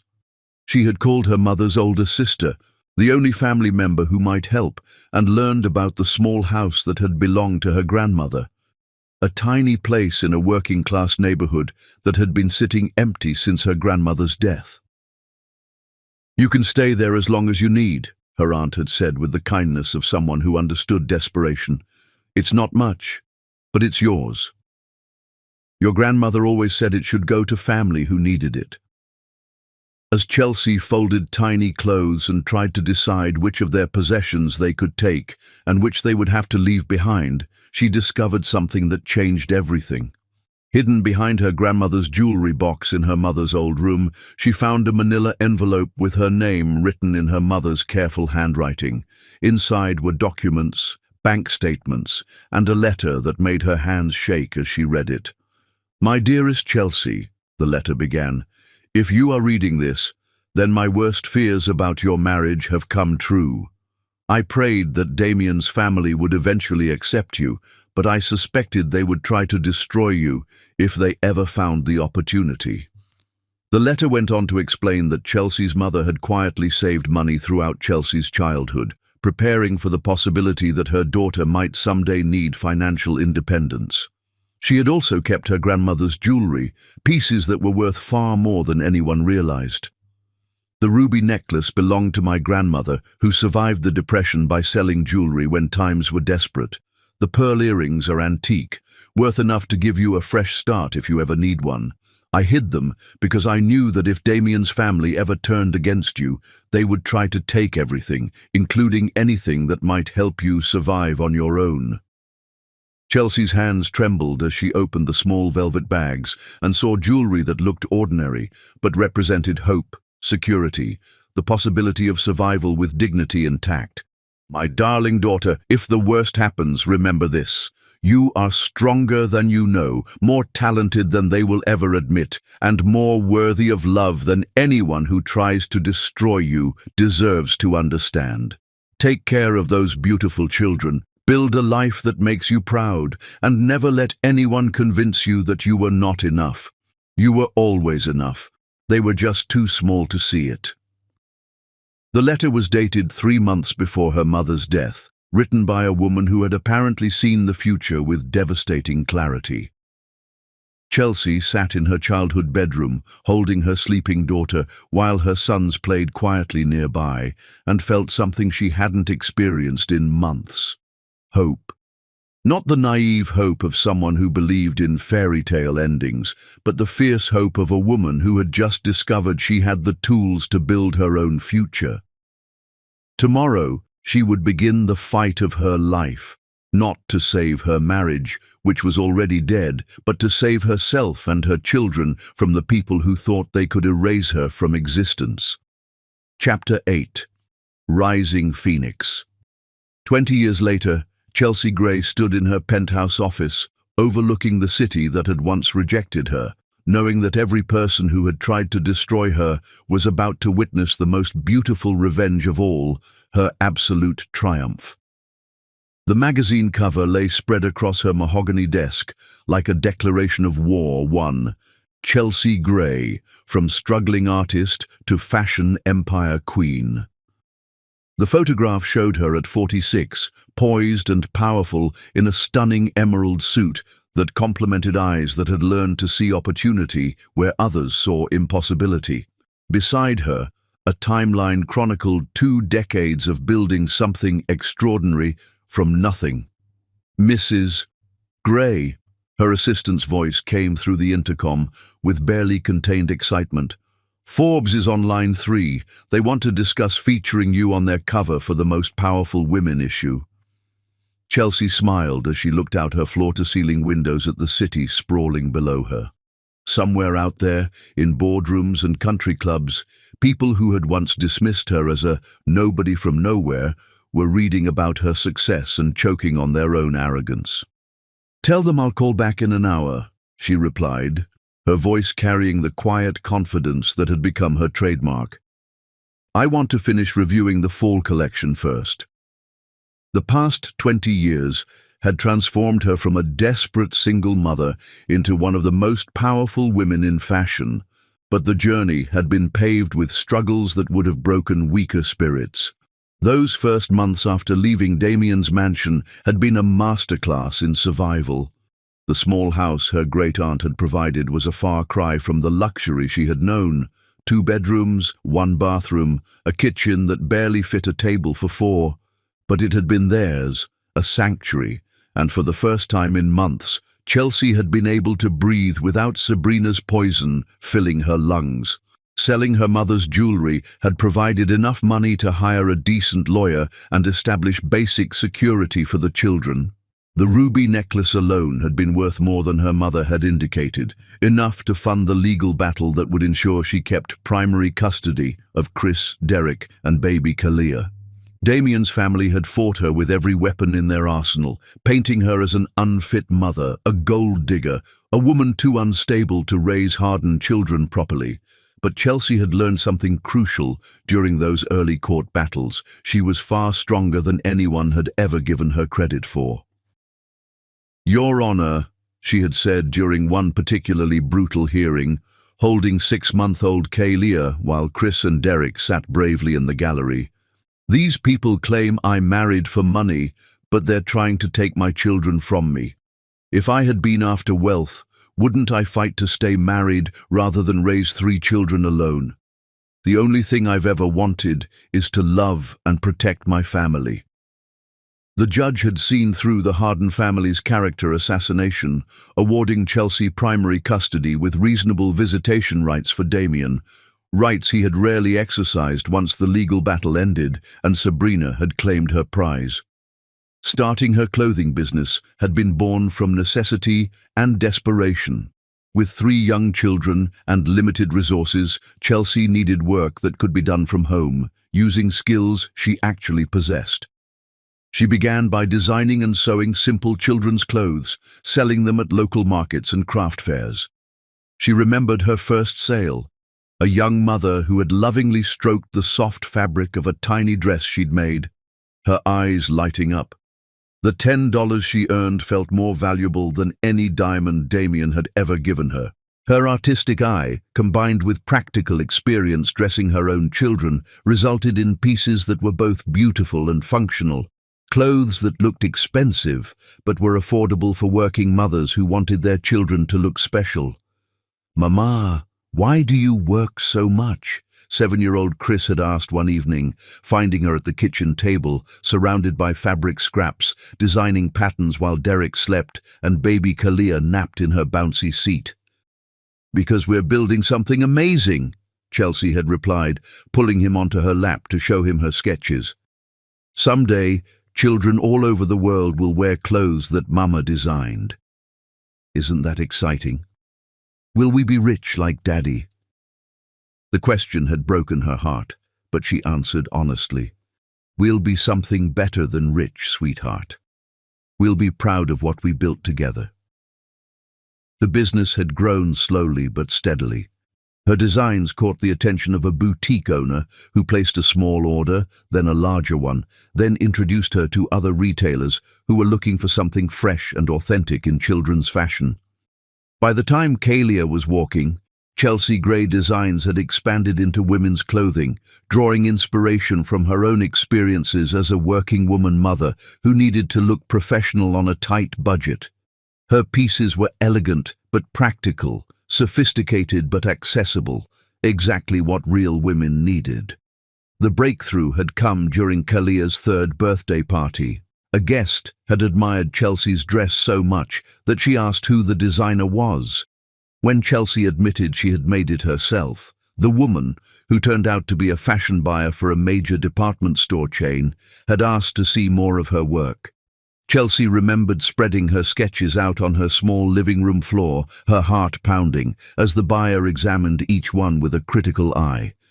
"You have something special," the buyer had told her after reviewing Chelsea's portfolio. "You understand what women actually want to wear, not just what fashion magazines say they should want. That's rare in this industry." The department store contract had changed everything, providing the capital and exposure Chelsea needed to expand beyond her kitchen table operation. She had hired seamstresses, rented a proper workspace, and begun developing the business systems that would support real growth. "Look, Mama," 12-year-old Derek had called one day, pointing at a television commercial featuring a model wearing one of Chelsea's designs. "That's your dress on TV." "Our dress," Chelsea had corrected, pulling her son close. "We're all building this together." The children had grown up understanding that their mother's success was the result of hard work, determination, and refusing to accept other people's limitations. Chris had become serious and protective, often helping with younger Kalia while Chelsea worked late. Derek had inherited her artistic sensibilities, sketching designs and suggesting color combinations that sometimes ended up in her collections. Kalia had grown into a confident little girl who believed her mother could accomplish anything.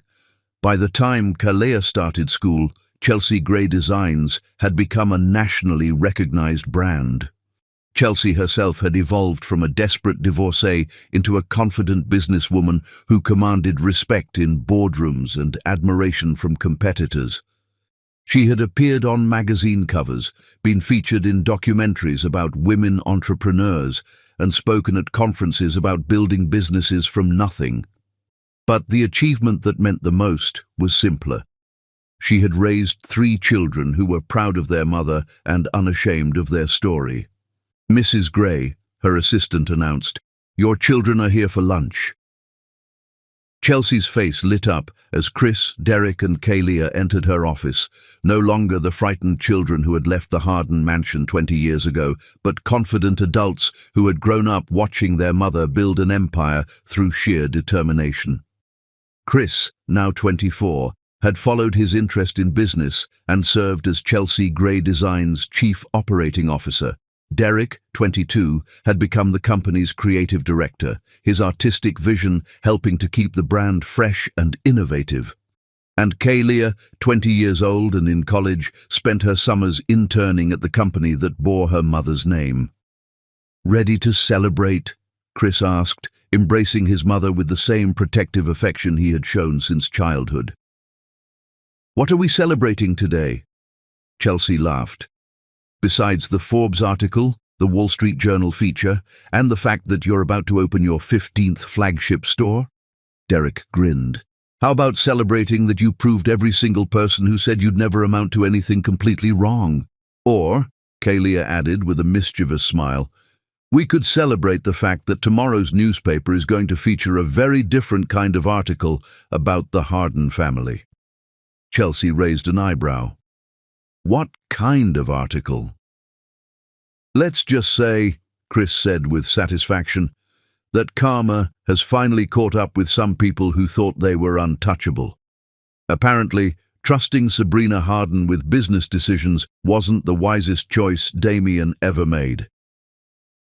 As they walked to lunch together, a successful woman and the children she had raised to be strong, kind and unashamed of their journey, Chelsea reflected on the strange mathematics of justice.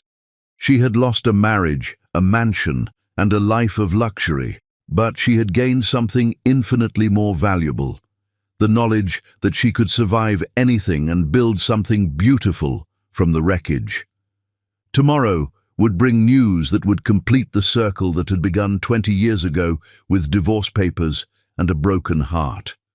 But today, Chelsea Gray was exactly where she belonged, surrounded by the family she had fought to protect and the success she had earned through her own determination. Chapter 9. The Broken Man Returns. The day before her daughter's engagement party, Chelsea Gray thought she had seen every possible twist that life could offer. But she had never imagined that her greatest victory would be delivered by the broken shell of the man who had once thrown her away like garbage. The security guard's voice crackled through the intercom of Chelsea's penthouse with obvious discomfort. "Ma'am, there's an elderly gentleman here claiming to be Damien Harden. He says he needs to speak with you urgently. Should I call the police?" Chelsea's blood turned to ice in her veins as she looked around her living room, where Kalia sat in her wedding dress for a final fitting, radiant with the joy of a woman who had found real love with a man who worshipped her completely. Chris and Derek were reviewing tomorrow's party arrangements, their voices filled with excitement about celebrating their sister's engagement to Dr. Michael Chen, a brilliant surgeon who treated Kalia like the precious gift she was. "An elderly gentleman?" Chelsea repeated, her voice carefully controlled. "Did he provide identification?" "Yes, ma'am. It's definitely him, but he looks rough. Mrs. Gray, really rough. My security training says this could be some kind of scam, but the ID checks out." Chelsea's heart pounded as 20 years of carefully constructed protection threatened to crumble with 5 words. "Damien Harden wants to see her." "Mama!" Kalia's voice cut through her panic like a lifeline. "Who is it? You look like you've seen a ghost." "Maybe I have," Chelsea murmured, then spoke more firmly into the intercom. "Send him up, but station 2 guards outside my door." "Chelsea, no!" Chris said immediately, rising from his chair with the protective instincts that had developed when he was 5 years old and watching his mother cry over divorce papers. "You don't owe him anything. You don't need to see him." "Actually, I think I do," Chelsea replied, surprising herself with her certainty. "After 20 years, I think I need to see what became of the man who chose his family's money over his children's love." Derek moved protectively closer to Kalia, who was staring at her mother with eyes that held questions she had never been allowed to ask. In 20 years, Chelsea had told her children the truth about their father, that he had chosen other priorities when they needed him most, but she had never spoken with bitterness or encouraged hatred. She had simply built a life so full and beautiful that his absence felt like a footnote rather than a tragedy. "Should we leave?" Kalia asked quietly, her hand instinctively moving to the engagement ring that symbolized the kind of love Chelsea had once believed in. "No," Chelsea said firmly. "You're adults now. You have every right to meet the man whose DNA you carry, if you want to. But remember, biology doesn't make someone a father. Love does. Protection does.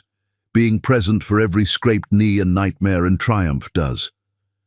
The knock on the door came sooner than expected, tentative and uncertain, rather than the confident demand for attention that Chelsea remembered from their marriage. When she opened it, she had to grip the doorframe to keep from gasping in shock. The man standing in her hallway bore almost no resemblance to the Damien Harden who had once commanded boardrooms and broken her heart. This version was thin to the point of gauntness, his expensive clothes hanging loose on a frame that had clearly shrunk with age and stress.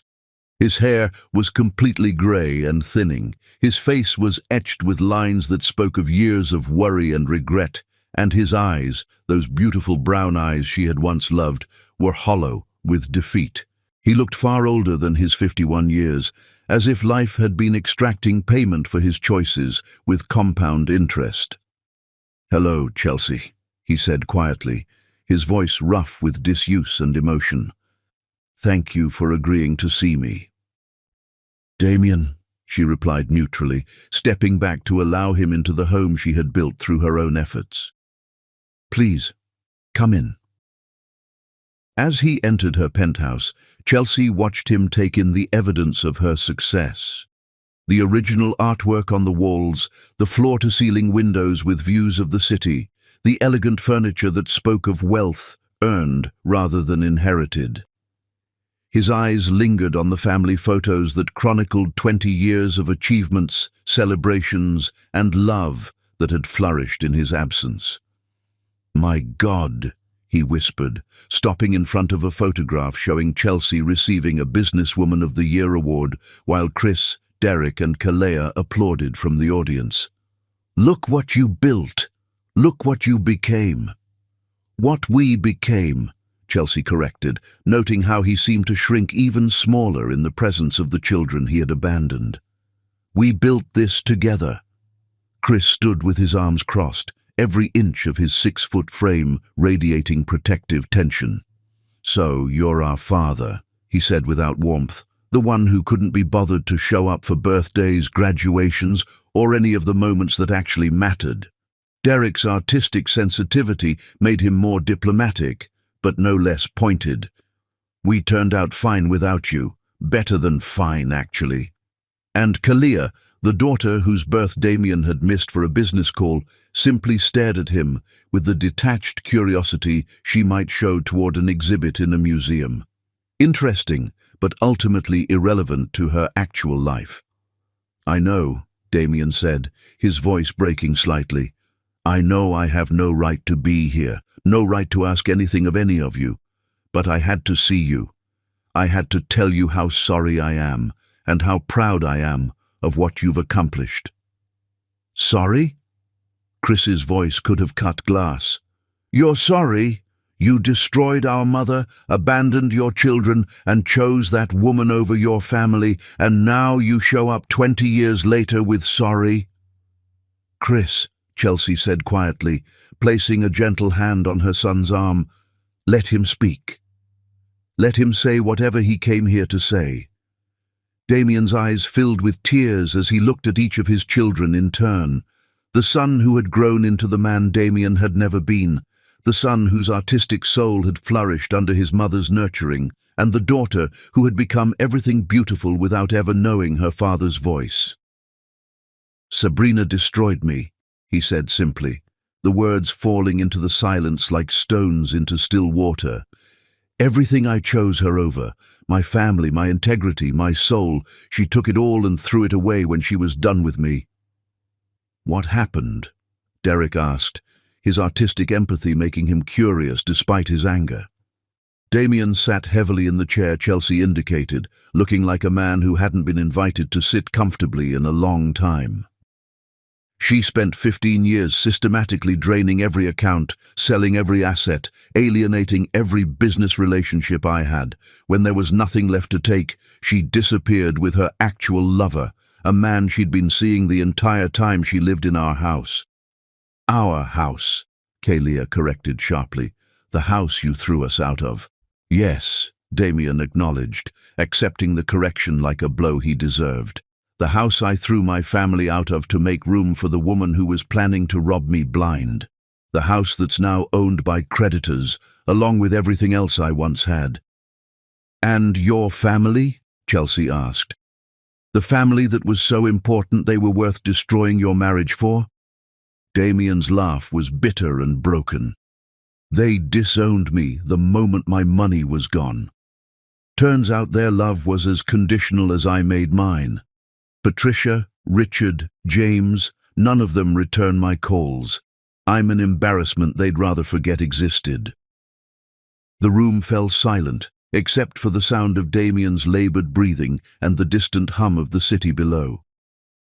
Chelsea studied the man she had once loved with everything in her, trying to find even a trace of the person who had swept her off her feet at that charity gala so many years ago.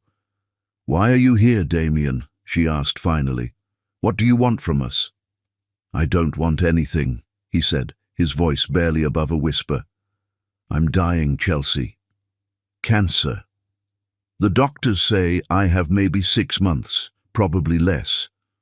I came here because I needed to see what happened to the people I threw away. I needed to see if you were okay, if the children were okay, if somehow my greatest mistake led to something beautiful." He looked around the room again, at the successful woman and the remarkable children who had built a life without him. "And you are," he continued, tears streaming down his hollow cheeks. "You're all more than okay. You're extraordinary. You built something I never could have given you, a life based on real love, real work, real accomplishment. I threw you away, and you turned yourselves into diamonds." "We had no choice," Chelsea said quietly. "You made sure of that. I know, and I'm grateful." The words hung in the air like an unexpected gift. Grateful, not resentful, not demanding, not trying to claim credit for their success. Grateful. "I came here to tell you that I was wrong about everything," Damien continued. "I was wrong to choose my family's approval over your love. I was wrong to let Sabrina poison me against the best thing that ever happened to me.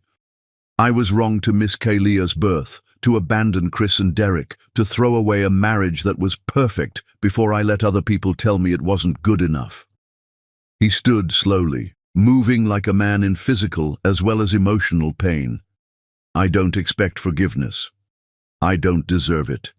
I just needed you to know that every single day for 20 years, I've regretted the choice I made. Every single day I've wondered what our life would have been like if I'd been strong enough to tell my family to go to hell and chosen my wife and children instead." "It would have been beautiful," Chelsea said simply, "but it doesn't matter now. We built something beautiful anyway." "I can see that," Damien replied. "And I want you to know I can forgive what I did to you because you survived it and became something amazing. But I will never forgive what I did to them." He looked at each of his children. "I stole their father from them. I robbed them of birthdays and Christmas mornings and bedtime stories and all the moments that make childhood magical. That's unforgivable." "You're right," Kalia said calmly, speaking for the first time since her initial shock. "It is unforgivable. But we didn't need you. We had each other, and we had a mother who was worth 10 of you." The words were brutal in their honesty, but Damien nodded as if they were exactly what he deserved to hear. "I know," he said, "and I'm proud of you for knowing your own worth. I'm proud of all of you for becoming everything I never was." He moved toward the door, then turned back one final time. "Chelsea, if you need anything, money for the wedding, help with anything at all, I still have a small insurance policy that could—" "No," Chelsea interrupted firmly. "We don't need your money. We never did. What we needed was your love, your presence, your commitment to the family we built together. Since you couldn't give us that, we learned to give it to each other." "I understand," Damien said. "Then let me just say this. I hope Kaylea's marriage is everything ours could have been. I hope her husband loves her the way I should have loved you, completely, protectively, without conditions or reservations. I hope he never makes the mistakes I made." As the door closed behind him, the 4 people he had abandoned 20 years earlier stood together in the home they had built through love, determination, and refusing to let his betrayal define their worth. Tomorrow, Kalia would marry a man who had already proven he would choose her over anyone or anything else in the world, and Damien Harden would disappear from their lives forever, carrying with him the knowledge that the greatest love story he had ever known was the one he had thrown away. Chapter 10. The Victory Speech. On the night of her daughter's engagement celebration, Chelsea Gray stood before 200 guests and delivered the speech that would define not just her triumph, but the triumph of every woman who had ever been told she wasn't enough. The ballroom of the Grand Metropolitan Hotel sparkled with the same elegance that had marked the charity gala where Chelsea first met Damien 26 years earlier, but this time she was the one commanding the room. Crystal chandeliers cast rainbow reflections across tables adorned with white roses and gold accents, while the city's most influential people raised their glasses in celebration of a love story that had captured everyone's hearts.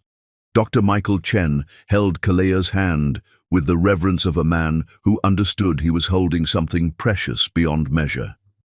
At 28, he was already one of the city's most respected cardiac surgeons, but more importantly, he was the kind of man who had spent their entire courtship proving that Kalea would always be his first priority, his greatest love, his most treasured responsibility.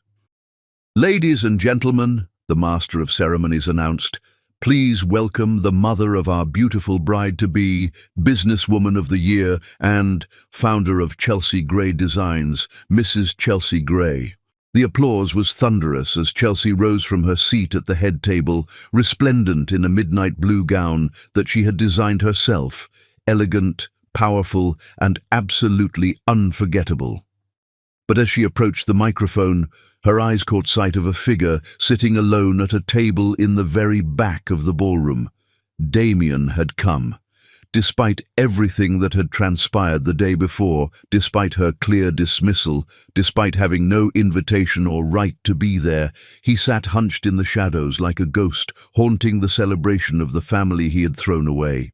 His presence should have rattled her, should have stolen her composure on this most important night. Instead, it filled her with a calm certainty that this moment, this speech, would be the final word in a story that had begun with his betrayal and would end with her absolute victory. "Thank you," Chelsea said into the microphone, her voice carrying clearly to every corner of the ballroom. "Thank you all for being here to celebrate something beautiful.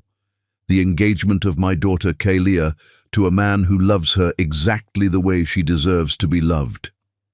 She paused, her eyes finding Kalia's radiant face, then Chris's proud smile, then Derek's encouraging nod, drawing strength from the family she had protected and nurtured through 20 years of struggle and triumph. "But before we toast to their future, I want to share something with all of you. I want to tell you a story about love, real love, the kind that builds rather than destroys, the kind that protects rather than abandons, the kind that chooses sacrifice over selfishness." The room had gone completely silent, sensing that they were about to hear something profound. 26 years ago, I was a struggling artist who believed in fairy tales. I met a man who swept me off my feet, who promised me forever, who made me believe that love could conquer anything. We built what I thought was a perfect life, a beautiful home, 3 incredible children, a marriage that seemed unshakable. Chelsea's voice remained steady, strong, free of the bitterness that might have been expected. But fairy tales, as many of you know, don't always end the way we hope. That man, that husband, that father, chose his family's money and approval over the family we had created together. He threw me and our 3 children out of our home to make room for someone he thought was better suited to his ambitions. Gasps rippled through the audience as people realized they were hearing the real story behind Chelsea Gray's rise to success. I stood in a courtroom 20 years ago, holding my 6-week-old daughter, watching lawyers try to prove I was unfit to raise my own children. I was called a gold digger, a social climber, a woman too unstable to provide a proper home for hardened children. Her eyes found Damien's across the room, noting how he had shrunk even smaller in his chair, his face wet with tears. The day that man threw me and my children out, I thought our lives were finished. People said a woman cannot survive without a man, cannot raise children alone, cannot build something meaningful from nothing. But I became both mother and father to my babies. I hid my tears so my children could smile. I went hungry so they could eat. I sold my mother's jewelry, the last connection to the woman who had loved me unconditionally, so they would never feel poor. The ballroom was completely silent now, every person hanging on her words. I raised them with dignity when the world turned its back on us. I worked 18-hour days building a business from our kitchen table while rocking a crying baby and helping with homework. I attended every school play, every soccer game, every moment of their lives that mattered, because I understood something their biological father never did. Being present isn't a burden, it's a privilege. Chelsea's voice grew stronger, more powerful, as she reached the heart of her message.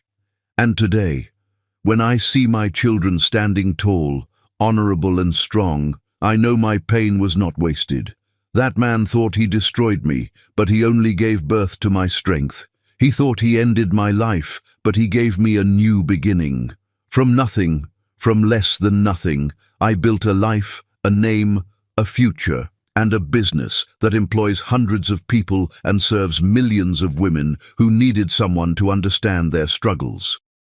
The applause began tentatively, then built to a crescendo as people realized they were witnessing something extraordinary.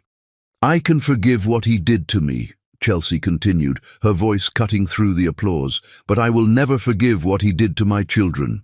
He stole their father from them. He robbed them of their childhood security, their right to unconditional paternal love, their chance to grow up believing that fathers stay and fight for their families. She turned to look directly at Chris, Derek and Kalia, her voice filled with fierce maternal pride. But look at them now. Chris, who became the man his father never was, loyal, honorable, protective of everyone he loves.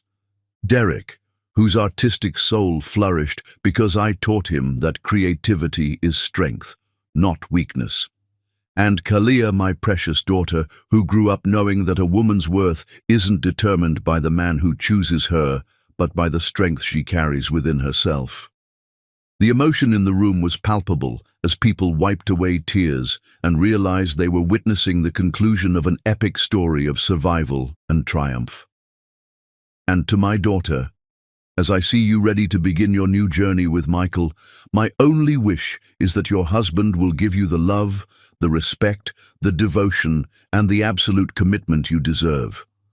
May your home always be filled with the happiness I once dreamed of but never received.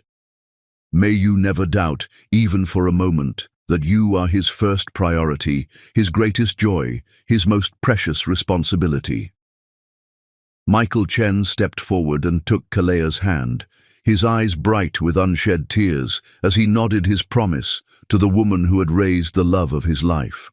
But most importantly, Chelsea continued, her voice now carrying the power of a woman who had conquered every obstacle. To every woman listening, let my story be your strength. When life breaks you, rise higher. When the world calls you weak, show them your power. When someone tries to convince you that you're not enough, remember this moment and know that you are everything. The standing ovation began before she finished her sentence, 200 people rising to their feet in recognition of something larger than a simple success story. A woman is never weak. She is the courage of her children, the fire of her home, the heart of generations. Look at me. I was betrayed, abandoned, left in darkness with 3 babies and no resources. Yet here I stand, not broken, not begging, not bitter, but victorious. And if I can rise from nothing, every woman in this room can rise from anything. The applause was deafening now, but Chelsea wasn't finished. I built an empire from a broken heart. I raised 3 extraordinary humans from the ashes of a destroyed marriage. I turned my greatest pain into my greatest triumph. And I stand here tonight as living proof that the end of everything can be the beginning of everything better. She raised her champagne glass high, her voice carrying over the sustained applause. So tonight, we toast not just to Kalia and Michael's love, but to the power of women who refuse to be diminished, to mothers who protect their children at any cost, to survivors who turn their scars into strength, and to love stories that are written by the people brave enough to believe they deserve better. To rising from the ashes. To rising from the ashes, the room thundered in response. As Chelsea returned to her seat amidst continued applause and a standing ovation that seemed to last forever, her eyes swept the room one final time. The table in the back corner was empty now. Damien was gone. He had heard the truth of what his choices had cost, had witnessed the absolute triumph of the woman and children he had abandoned, had seen the love and respect that surrounded the family he had thrown away. Unable to bear the weight of his own failures reflected in their success, he had fled into the night like the broken man he had become. Later, a waiter would mention seeing an elderly gentleman in the parking lot, sitting in his car with his head in his hands, sobbing with the kind of despair that comes from finally understanding the true cost of your mistakes. By the time hotel security checked on him, the car was gone, and Damien Harden disappeared from their lives forever. But inside the ballroom, Chelsea Gray was surrounded by love, celebration, and the sweet satisfaction of a victory that had taken 20 years to achieve.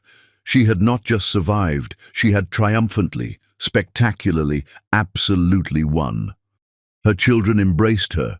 Her future son-in-law kissed her cheek in grateful respect, and 200 people continued to applaud the speech that would be talked about for years as the perfect example of how grace, strength, and determination could transform even the most devastating betrayal into the most beautiful victory. The little girl who had once believed in fairy tales had finally gotten her happy ending, not through being rescued by a prince, but by becoming the queen of her own magnificent kingdom. And in the end, that was the greatest love story of all.